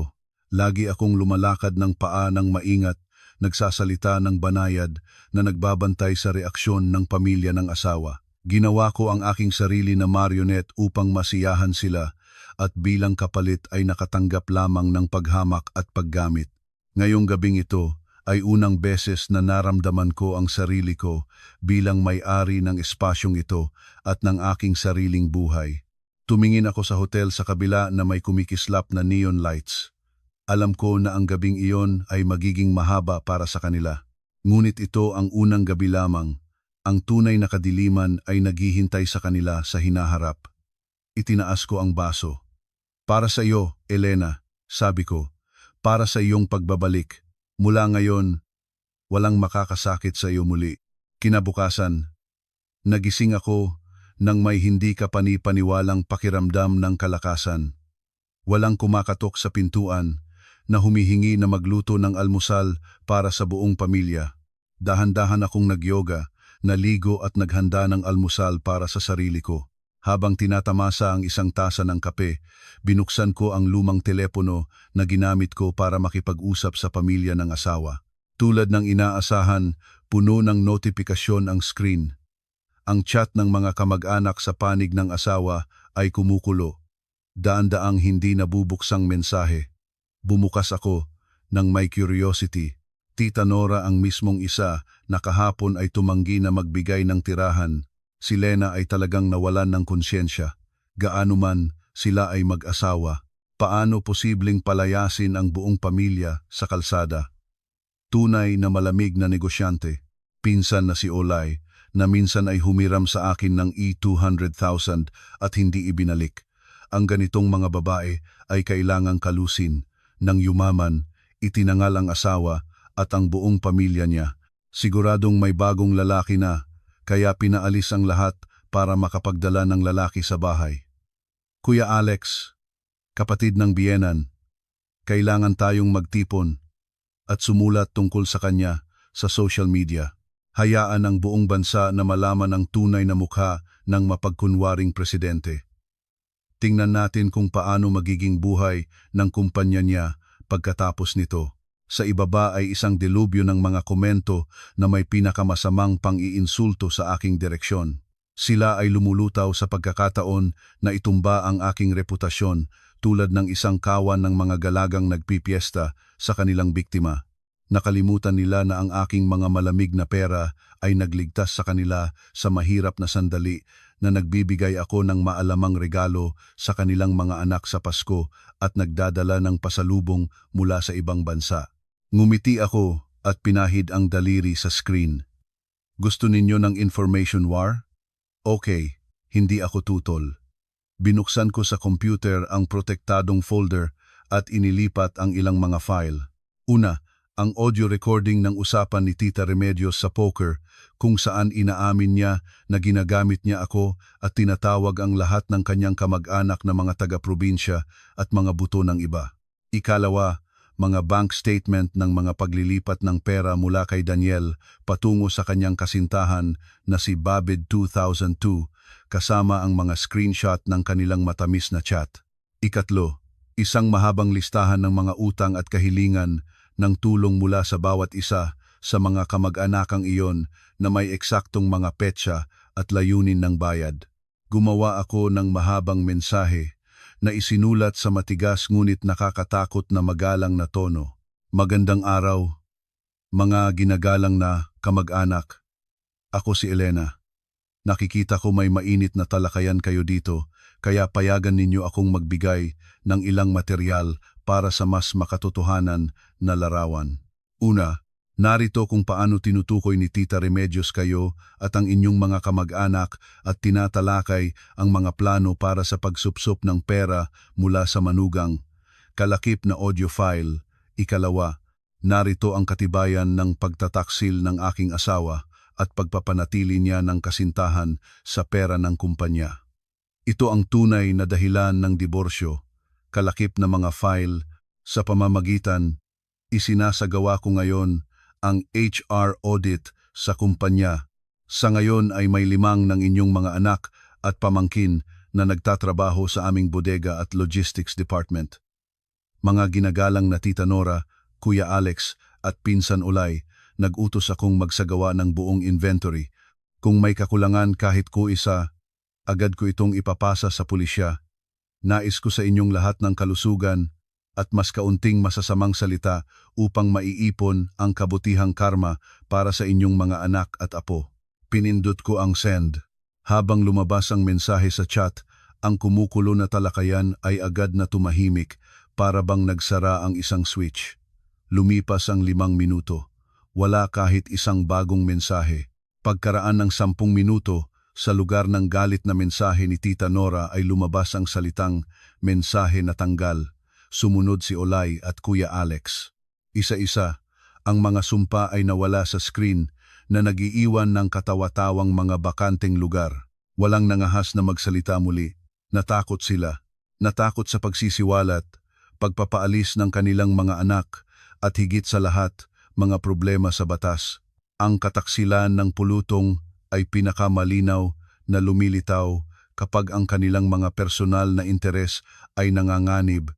Ngumiti ako, lumabas sa chat at pinagbabawal magpakailanman ang pangkat ng mga kamag-anak.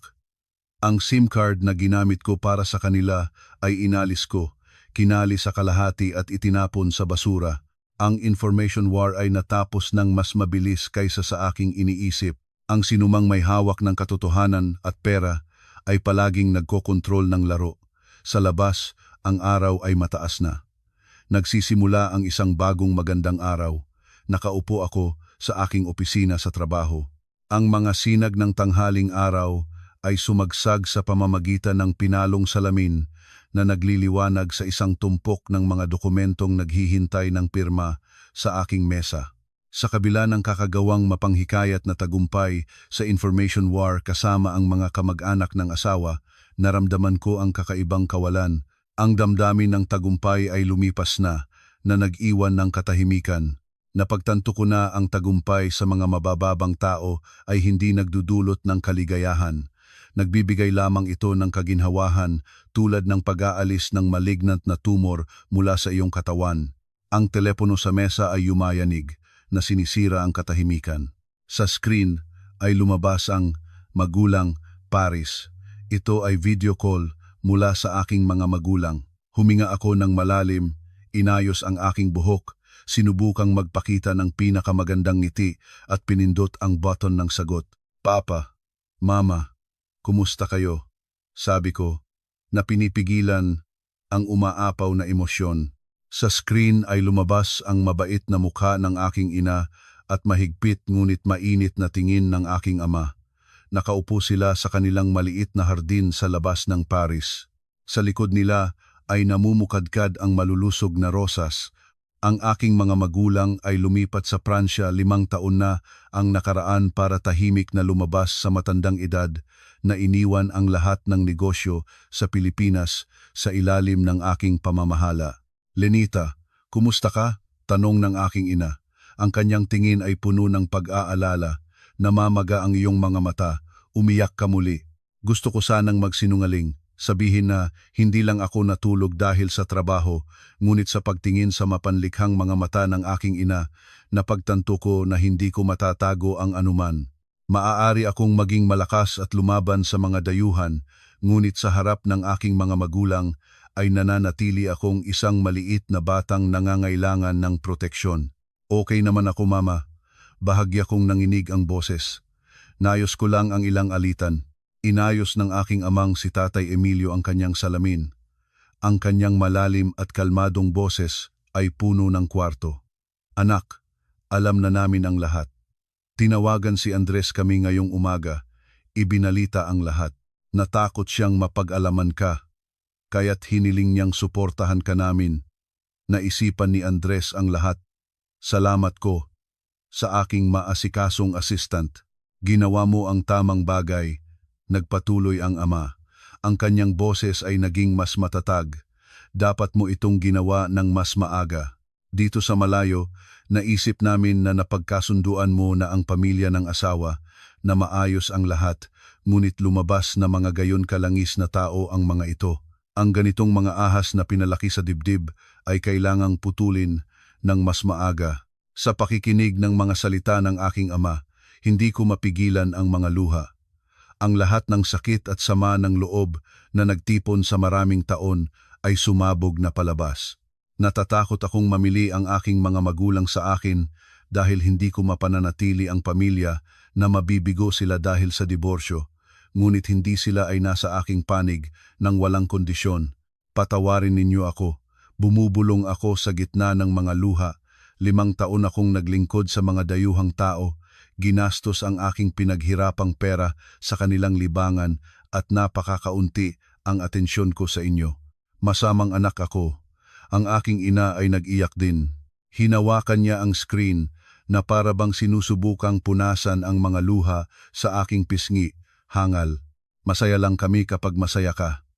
At kapag nagdurusa ka at nagtitiis, iyon ang nagdudulot ng sakit sa amin.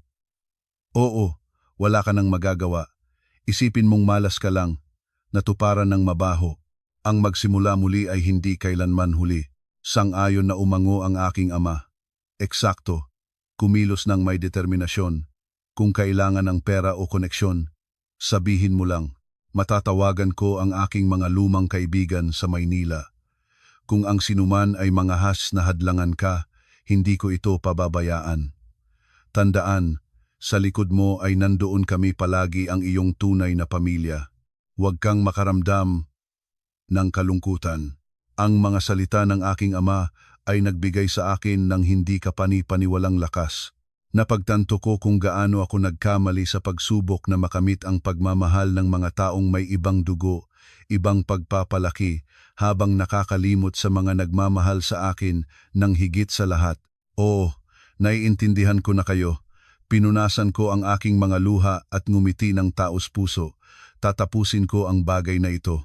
Hindi na ako papayag na kunin nila ang anuman mula sa akin, kahit material man o espiritual. Iyon ang aking anak, tawang ang aking ama. Pagkatapos mong matapos, pumunta ka sa amin sandali, magpahinga. Naghahanda si mama ng iyong paboritong chicken adobo. Pangako, kapag naayos na ang lahat, lilipad na ako agad. Natapos ang tawag, ngunit ang init nito ay matagal pang nagpainit sa malamig na opisina. Bumangon ako at pumunta sa bintana. Na tinitingnan ang lungsod, ang damdamin ng kalungkutan ay ganap na nawala. Lumaban ako ng hindi nag-iisa. Mayroon akong mga magulang, mayroon akong trabaho, at higit sa lahat muli ko nang natagpuan ang aking sarili. Bumalik ako sa mesa at tinawagan ang internal na numero ng security service. Chief ng security service, nakikinig. Ito si Ivan Santos, bigyan ng panuto ang mga guard sa ibaba. Sa anumang kadahilanan, huwag hayaang makapasok sa gusali si Daniel Panganiban. Kung susubukang gumawa ng iskandalo, kumilos ayon sa instruksyon, ngunit siguraduhing may video recording para sa ebidensya. Naiintindihan? Elena Santos, opo. Ibinaba ko ang telepono. Ang aking tingin ay muli na ring bakal. Ang kahinaan ay ligtas na nakatago. Panahon na para linisin ang huling basura na natira mula sa aking kasal. Nang hapon ding iyon, ang langit sa ibabaw ng Maynila ay dumilim na ng mga asul na ulap na nagpapahiwatig ng bagyo. Sa lobby ng punong tanggapan ng aking holding company, ang kapaligiran ay hindi gaanong nakakapagpapababa ng loob. Sinusuri ko ang quarterly financial report nang bigla na walang kumatok ay pumasok si Andres sa opisina, Elena Santos. Nandoon si Panganiban sa ibaba na gumagawa ng iskandalo, sumisigaw, humihingi ng pagpupulong sa inyo. Hindi makayanan ng mga guard. Halos sumalakay siya sa kanila. Nag-alinlangan ako at isinara ang folder. Nag-iisa ba siya o may kasama? Nag-iisa. Nakakatakot ang itsura niya. Masakit ang damit, hindi pa balbas. Para bang ilang araw na siyang hindi naliligo. Sumisigaw siyang ninakaw ninyo sa kanya ang kumpanya. Tumayo ako, inayos ang aking blazer at kalmadong sinabi, "Okay, hayaan ng mga guard na pasok siya rito. Kailangan ko ring makita siya sa huling pagkakataon para tapusin ang bagay." At 2 guard ang nakatayo ng direkta sa tapat ng pintuan ng aking opisina. Nag-alala si Andres. "Sigurado kayo ba?" Natatakot ako. Baka gumawa siya ng kamangmangan. Hindi siya mangahas. Ang ganitong mga duwag tulad ni Daniel, maaaring salakayin lamang ang mahihina sa harap ng lakas. Sila ay agad na nanahimik. "Gawin mo ang aking sinabi." Pagkaraan ng 5 minuto, tumunog ang ingay sa pasilyo. Nagbukas ang pintuan ng aking opisina at pumasok ng bubuhos si Daniel. Ang kanyang mga mata ay pula. Ang hininga ay amoy murang alak. 2 malalaking guard ang sumunod sa kanya, handa sa anumang sandali na pigilan siya. Elena, ikaw ay malupit. Itinuro niya ako ng daliri. Ang kanyang boses ay magaspang mula sa sigaw. Nakaupo ka rito, tinatamasa ang buhay, ang iyong asawa ay inilabas mo sa kalsada. Mayroon ka bang kahit ano na pantao? Tahimik akong nakaupo sa aking presidential na upuan na may tuwid na likod na tinitingnan siya tulad ng isang kakaibang insekto. Hindi ako tumayo o nagpakita ng kahit isang patak ng takot. Ang aking katahimikan at mapagpalo na postura ay nagpabaya sa kanya pa, ngunit sa parehong oras ay nagtulak sa kanya na babaan ng kaunti. Umupo kayo. Itinuturo ko ang upuan sa harap ko at pakiingatan ang wika. Ito ay opisina, hindi isang bar sa gilid na labis ninyong gustong bisitahin. Malakas na huminga si Daniel at naupong bumagsak sa upuan. Tiningnan niya ang maringal na opisina kung saan noon ay pumasok siya bilang Deputy General Manager, ngunit ngayon ay hindi hihigit sa isang hindi imbitadong panauhin. Ano ang gusto mo? Tanong niya, na binabaan ang boses, ngunit may galit pa rin. Pinaalis mo ako, pinaalis ang iyong mga magulang, binablock ang lahat ng account. Gusto mo bang ilubog ang aking pamilya? Wala akong gustong makuha, malamig na sagot ko. Inaangkin ko lamang ang akin. Sinasabi mo, nilulubog kita. Nag-isip ka ba kung ano ang ginagawa ninyo sa akin sa lahat ng mga taon na iyon? Nagtataksil ka sa akin. Nagnakaw ng pera ng kumpanya. Ang iyong ina ay nagpapakalat ng masamang tsismis tungkol sa akin. Nakita ninyo sa akin ang isang minahan ng ginto na maaaring humukay hanggang sa maubos at pagkatapos ay itapon. Nagtatanggol lamang ako. Ang pagtataksil nagkamali ako. Ibinaba ni Daniel ang kanyang mga mata na sumusubok na makahanap ng kahit isang katwiran. Ngunit alin ang lalaki ang walang relasyon sa labas? Umuwi naman ako sa bahay. Asawa mo ako. Bakit ganoon ka bangis? Tumawa ako. Ang aking tawa ay tumunog ng mapait at malakas sa maluwag na opisina, relasyon sa labas. Tinatawag mong relasyon ang pagbili ng apartment at sasakyan para sa kasintahan gamit ang pera ng asawa. Tinatawag mong tungkulin ng asawa ang paglalakbay kasama niya sa mga resort gamit ang gastos ng kumpanya. Binuksan ko ang drawer ng mesa, kinuha ang makapal na folder ng mga dokumento at may lakas na itinapon ito sa mesa sa harap ni Daniel. Ang folder ay dumausdos at huminto ng direkta sa tabi ng kanyang kamay. Buksan mo, tingnan mo. Naroon ang lahat ng ebidensya na nakolekta ko. Mga bank statement ng mga paglilipat sa iyong kasintahan, mga resibo para sa pagbili ng Audi A5 para sa kanya, recording mula sa mga CCTV sa mga hotel, at higit sa lahat, ebidensya na ikaw ay tumatanggap ng suhol mula sa mga supplier ng construction materials upang ipasok ang mga mababang kalidad na kalakal sa mga proyekto ng aming kumpanya. Ang nanginginig na kamay ni Daniel ay nagsimulang ibalat ang mga dokumento. Ang kanyang mukha ay nagbago sa harap ng aking mga mata, mula sa pula ay nagiging matay na namumutla. Hindi niya inaasahan na ganoon ang mga detalyadong ebidensya ang nasa aking mga kamay. Bawat araw, bawat oras, bawat numero, lahat ay nakadokumento. Ito, mumbled niya. Sa kanyang noo ay lumabas ang malamig na pawis. Ang kabuuang halaga ng pagnanakaw at pinsala na nagawa ay higit sa libiin na libiin. Maingat kong binibigkas ang bawat salita. Sa ganitong halaga, kung ipasa ko ito sa mga autoridad, maaari kang mapangaralanan ng 10 hanggang 15 taon sa bilangguan. Gusto mo bang mapabilanggo o lutasin natin ang lahat ng mapayapa? Sa pakikinig ng salitang bilangguan, nang hina si Daniel, ang kanyang unang agresyon ay nawala, pinalitan ng hayop na takot. Alam niya na hindi ako nagbibiro. Lena, patawarin mo ako. Agad na nagbago ang kanyang tono. Nagsimula siyang makiusap ng may kahihiyan. Naiintindihan ko ang lahat. Nagkamali ako. Paibabalik ko ang sasakyan, pera. Huwag lang mag-file ng kaso sa pulisya. Ang aking mga magulang ay matanda na. Kung maikulong ako, sino ang mag-aalaga sa kanila? Tumingin ako sa kanya nang may paghamak. Kahit sa ganitong sandali, nagtatago siya sa likod ng kanyang mga magulang. Bibigyan kita ng huling pagkakataon. Inilipat ko sa kanya ang petisyon ng diborsyo na pirmado ko na, pumirma. Payag sa diborsyo sa mutual na kasunduan. Umalis ka nang walang anuman, nang walang kahit anong paghahabol sa ari-arian. At ikaw ay mag-aako ng utang na alabing-libing-libing, imilyan-taliwan-libing. Ireremit mo sa kumpanya sa installment sa loob ng 10 taon.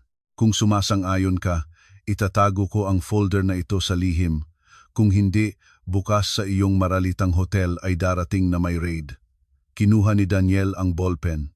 Nanginginig ang kanyang mga kamay. Tumingin siya sa petition at pagkatapos sa folder ng ebidensya, naiintindihan niya na walang ibang paraan para sa kanya. Nawasak ang karera. Sinira ang reputasyon. Naiwan na ang kalayaan. Pipirmahan ko ang lahat. Magasang pumirma siya sa petition. Ang kanyang lagda ay ganoon ka nanginginig at baluktot tulad ng kanyang buong buhay. Kinuha ko ang dokumento, sinuri ang lagda at umango. Mabuti at ngayon ay lumabas ka na rito. Mula ngayon, kami ay mga dayuhan at huwag kang mangahas na lumabas sa aking harapan muli.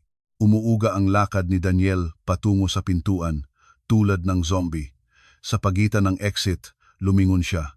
Sa kanyang tingin ay halo-halo ang galit at pagsisisi, ngunit lumingon na ako sa bintana. Sa likod ng salamin ay nagsimula ang malakas na ulan na naghuhugas ng lahat ng dumi ng nakaraan. Habang nararamdaman ni Daniel ang kanyang pagbagsak sa opisina sa ibang lugar, si Tita Remedios ay patuloy na sinusubukang hawakan ang kanyang mga ilusyon ng kadakilaan. Umaga sa Luneta Park ay maingay at masaya. Ang mga matatanda ay nag-ehersisiyo, tumatawa. Sa berdeng damuhan sa pangunahing pasukan ay nagtitipon ang ballroom dance club na Gintong Rosas, kung saan si Tita Remedios ay assistant chairperson.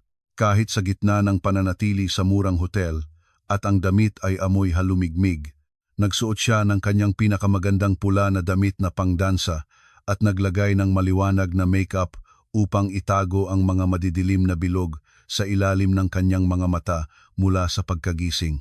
Naparito siya rito hindi lamang para sumayaw, kundi para mapanatili ang mukha, para ipakita sa lahat na maayos ang lahat na siya pa rin ang isang shikara na babae. "Oh, Tita Remedios, ano ba't huli ka ngayon?" Makaibigan na sabi sa kanya ng isa sa miyembro ng club na si Valentina Santos. Oo, kahapon ay nagbalat kayo kami ng mga gamit." Napagod, pinilit na ngumiti si Tita Remedios na nagpapaypay. "Sa villa ay nagsimula kami ng malaking pagpapaayos, alikabok, kaya kami ng buong pamilya ay lumipat sa loob ng ilang linggo sa isang 5-star hotel para hindi maistorbo." "Napakasuwerte mo, Tita Remedios," huminga ang isa pang babae. "Sa ganitong manugang na presidente, napakaraming pera. Kung gusto mo ng pagpapaayos, kung gusto mo ay manirahan sa hotel." Ang mga salitang ito ay balsamo sa kaluluwa ni Tita Remedios at muli siyang nagsimulang magmayabang. "Ay, naman," kibot niya ng labi. "Ang aking manugang ay puro kita lang ang alam, ngunit hindi siya marunong sa buhay. Kailangang lagi siyang turuan. Kung hindi siya sumunod, mabilis ko siyang pinapakita kung nasaan ang pinakamainit na lugar." Lahat ay umango ang grupo, nagtataka sa kapangyarihan ni Tita Remedios. Nasa ikapitong langit siya ng kasiyahan, nakalimutan ang lahat ng kahihiyan. Sa sandaling iyon mula sa malaking speaker, na karaniwan ay nagpapatugtog ng musika para sa mga sayaw, biglang tumunog ang kakaibang tunog. Hindi ito ay mga tango o cha-cha, kundi isang matulis na boses mismo ni Tita Remedios.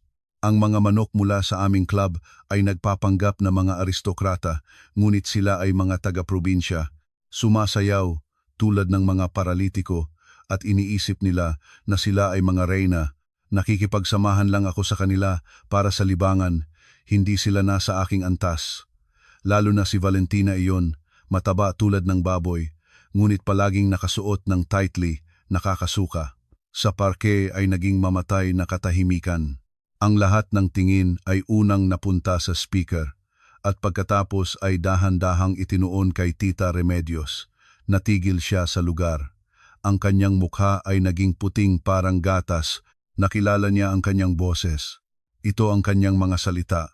Sinabi sa init ng laro ng poker.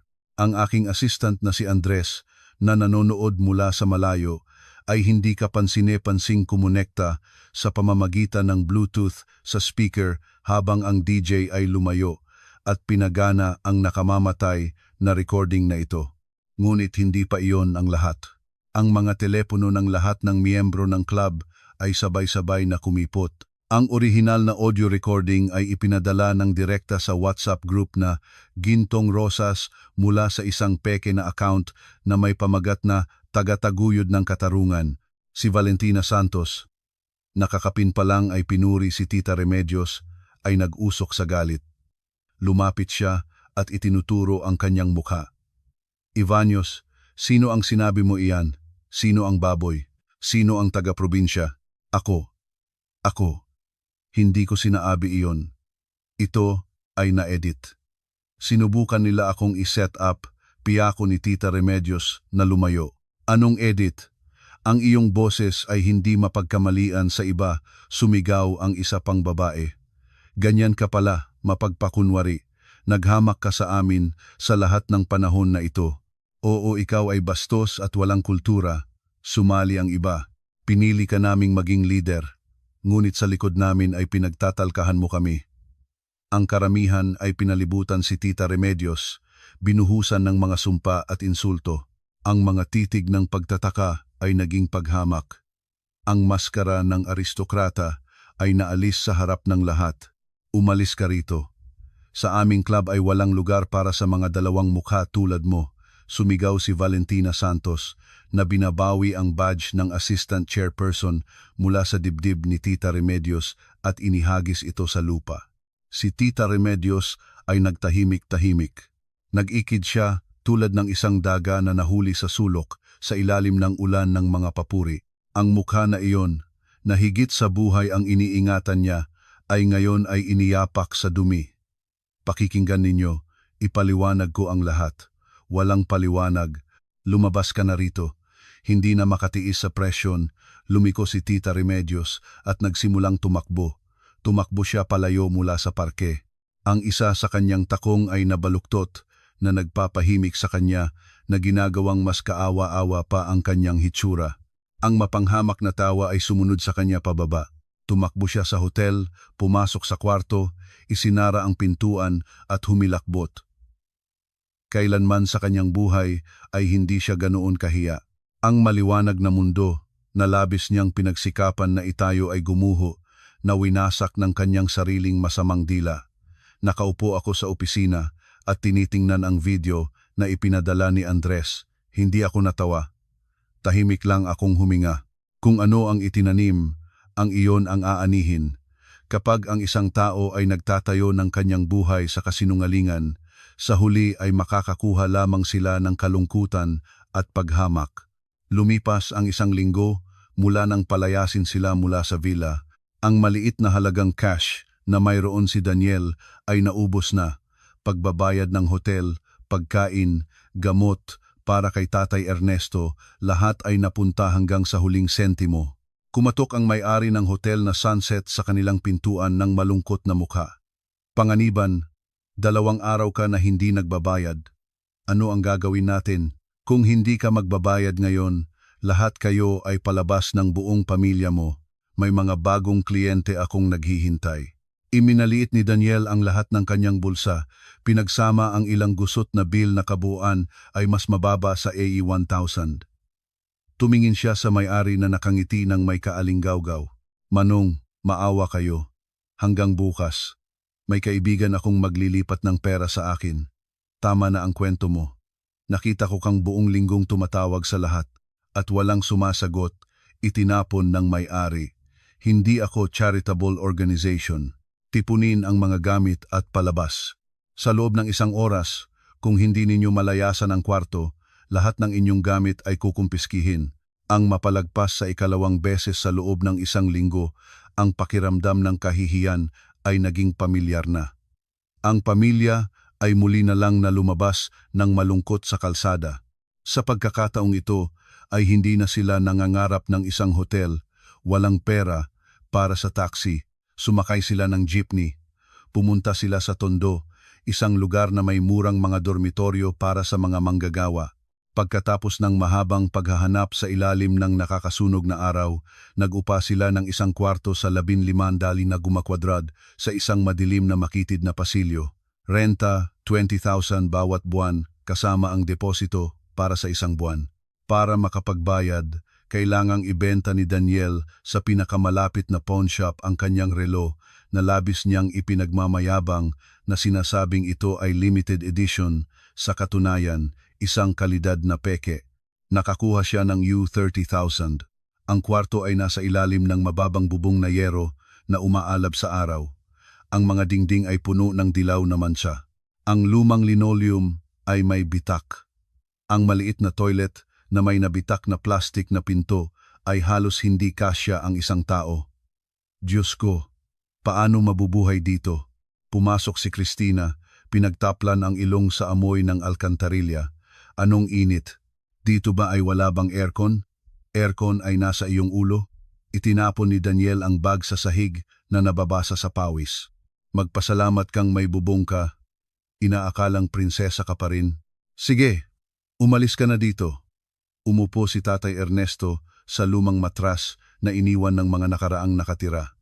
Ang kanyang mukha ay namumutla. Mahirap huminga. Ang diabetes at mataas na presyon ng dugo ay nagpapagaling sa kanya. Noon ay kumukuha siya ng mamahaling imported na gamot.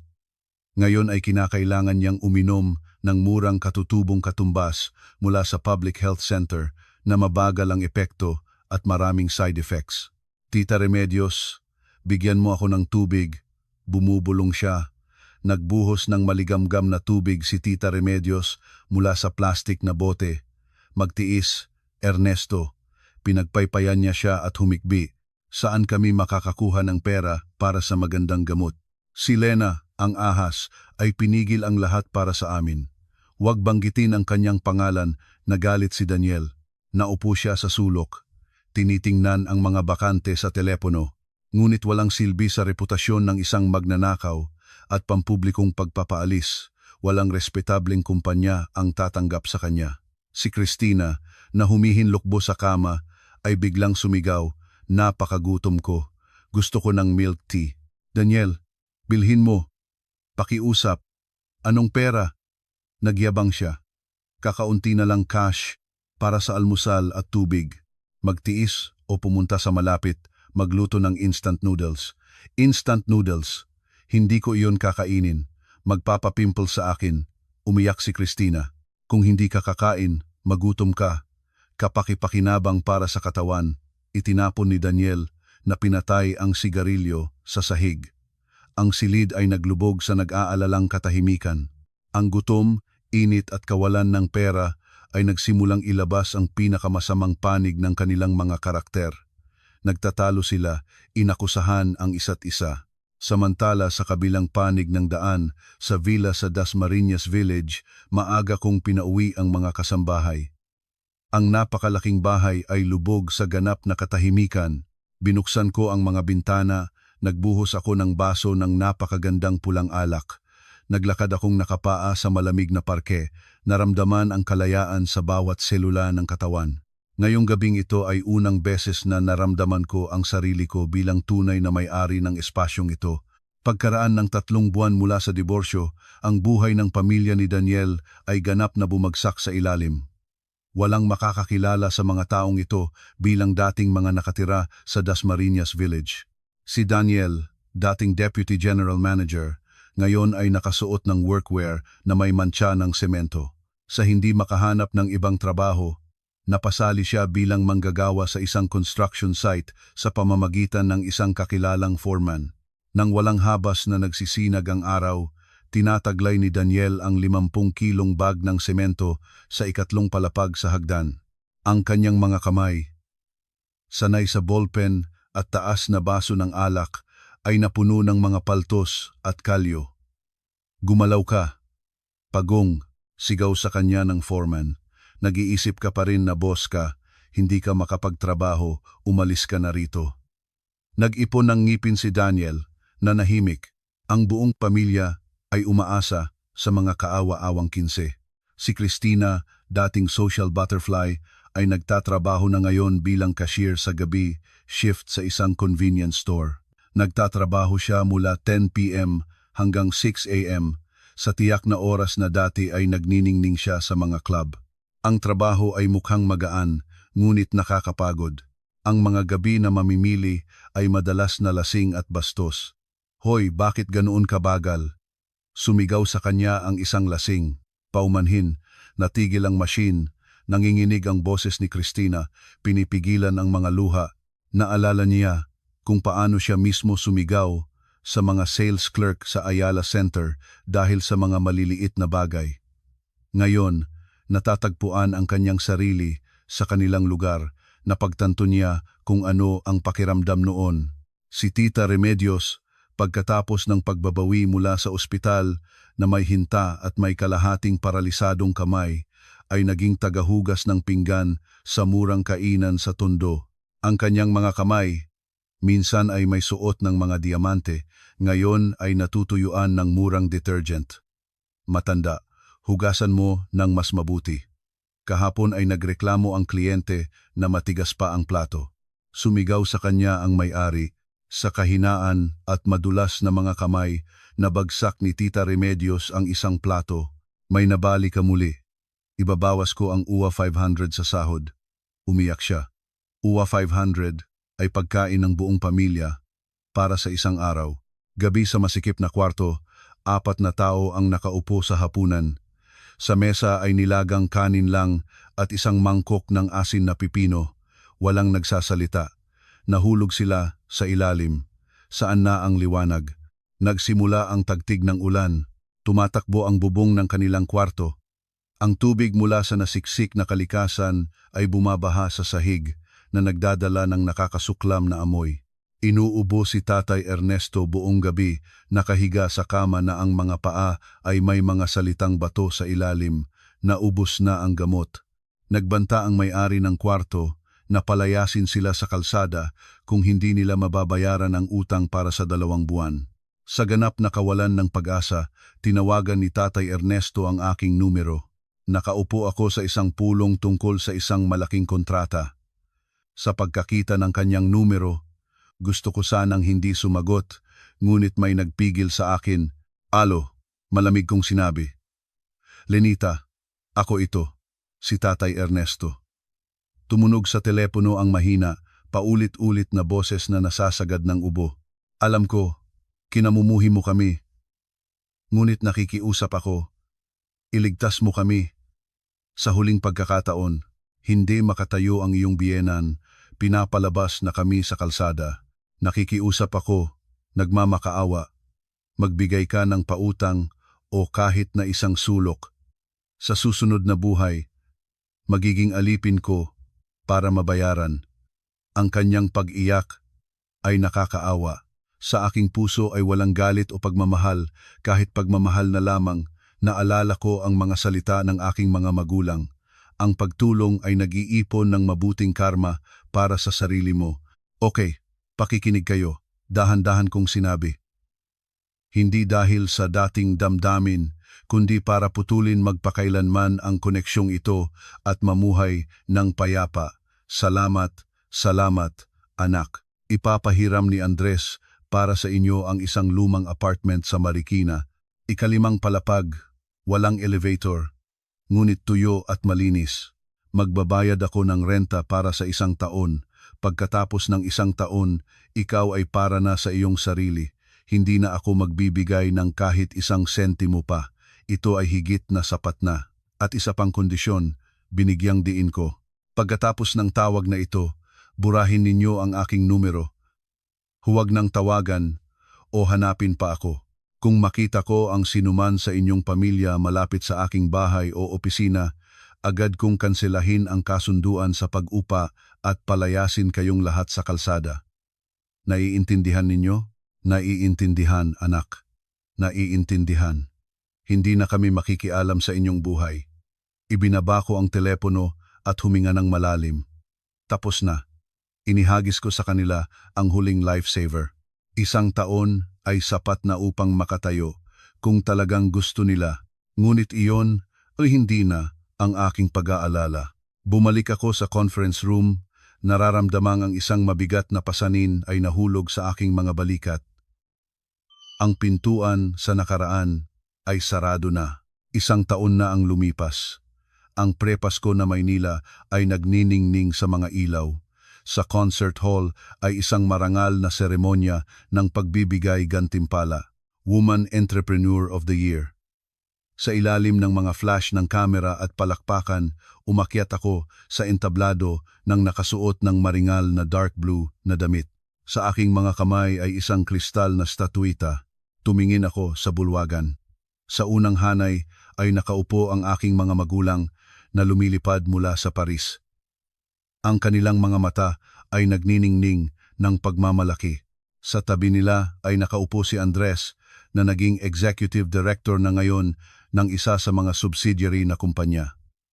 Maraming salamat sa lahat, sabi ko ng may emosyon, ngunit matibay.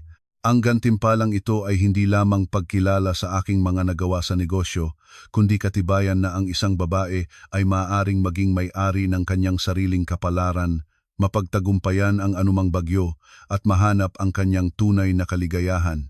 Ang aking litrato na may nagliliwanag ng ngiti ay nagpaganda ng pabalat ng isang espesyal na edisyon ng Forbes Woman Philippines na ibinebenta sa lahat ng newsstands sa buong lungsod. Sa tiyak na parehong sandali sa isang maliit na pamilihan sa Marikina ay nakaupo ang isang yumuyo kong si Tita Remedios.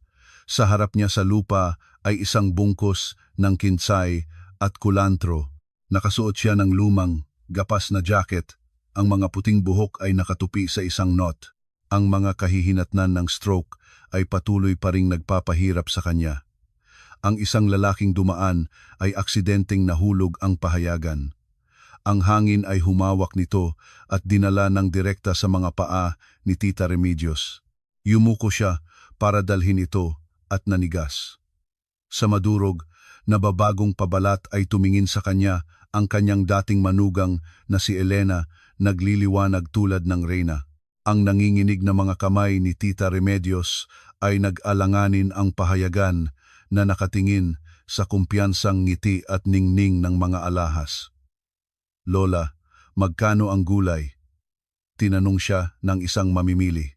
Natindigan siya, ikinubli ang pahayagan sa ilalim ng kanyang mga kalakal at ngumiti ng walang ngipin, sumagot, "Sariwa, anak, kumuha ka ng 50 bungkus." Malapit sa kanya, tinataglay ni Daniel ang mga sako ng bigas sa isang bodega. Ang kanyang balat ay lumaim sa pag-init, ang mga kalamnan ay lumaki, ngunit ang mukha ay lumanda ng 10 taon. Hindi na siya mukhang palalong mamasboy. Naging manggagawa siya. Tinanggap ang kanyang kapalaran. Itinuro sa kanila ng 1 taon ng libreng renta ang pinakamahalagang bagay. Kung hindi ka magtatrabaho, mamamatay ka sa gutom. Nag-aayos ng mga mani si Tatay Ernesto sa bahay, kumikita ng kaunting pera. Si Cristina, inabandona ang mga pangarap ng mayamang asawa, nagtatrabaho na bilang manggagawa sa isang pabrika. Ang buhay ay mahirap, ngunit natututo na silang pahalagahan ang bawat sentimo at suportahan ang isa't isa. Gabi ay bumalik si Daniel mula sa trabaho, lumapit sa kanyang ina. "Mama, halika na tayo sa bahay. Binigyan ako ngayon ng bonus na 1,000. Bumili ng manok, magluto ng hapunan." Tumango si Tita Remedios, tinipon ang natitirang gulay. Sa huling sandali ay tumingin siya sa pahayagan, binaluktot ito at itinapon sa basurahan. Ang nakaraan, kahit peking kumikislap, ay namatay na. Ngayon siya ay basta isang tindero ng gulay, at ang kanyang anak ay isang manggagawa. Ganoon ang kanilang kabayaran at ang kanilang tunay na buhay. At ako ay nagmamaneho ng aking sasakyan sa nagniningning na mga kalye ng sentro. Ang hanging gabi ay naglalaro sa aking mga buhok. Naramdaman ko ang hindi kapanipaniwalang gaan at kapayapaan. Sa aking kaluluwa ay walang galit o sakit. Pinagpatawad ko sila hindi dahil karapat-dapat sila, kundi dahil karapat-dapat akong magkaroon ng kapayapaan sa aking sariling kaluluwa. Ang sasakyan ay tumakbo pasulong patungo sa maliwanag na kinabukasan. Ang buhay ay isang serye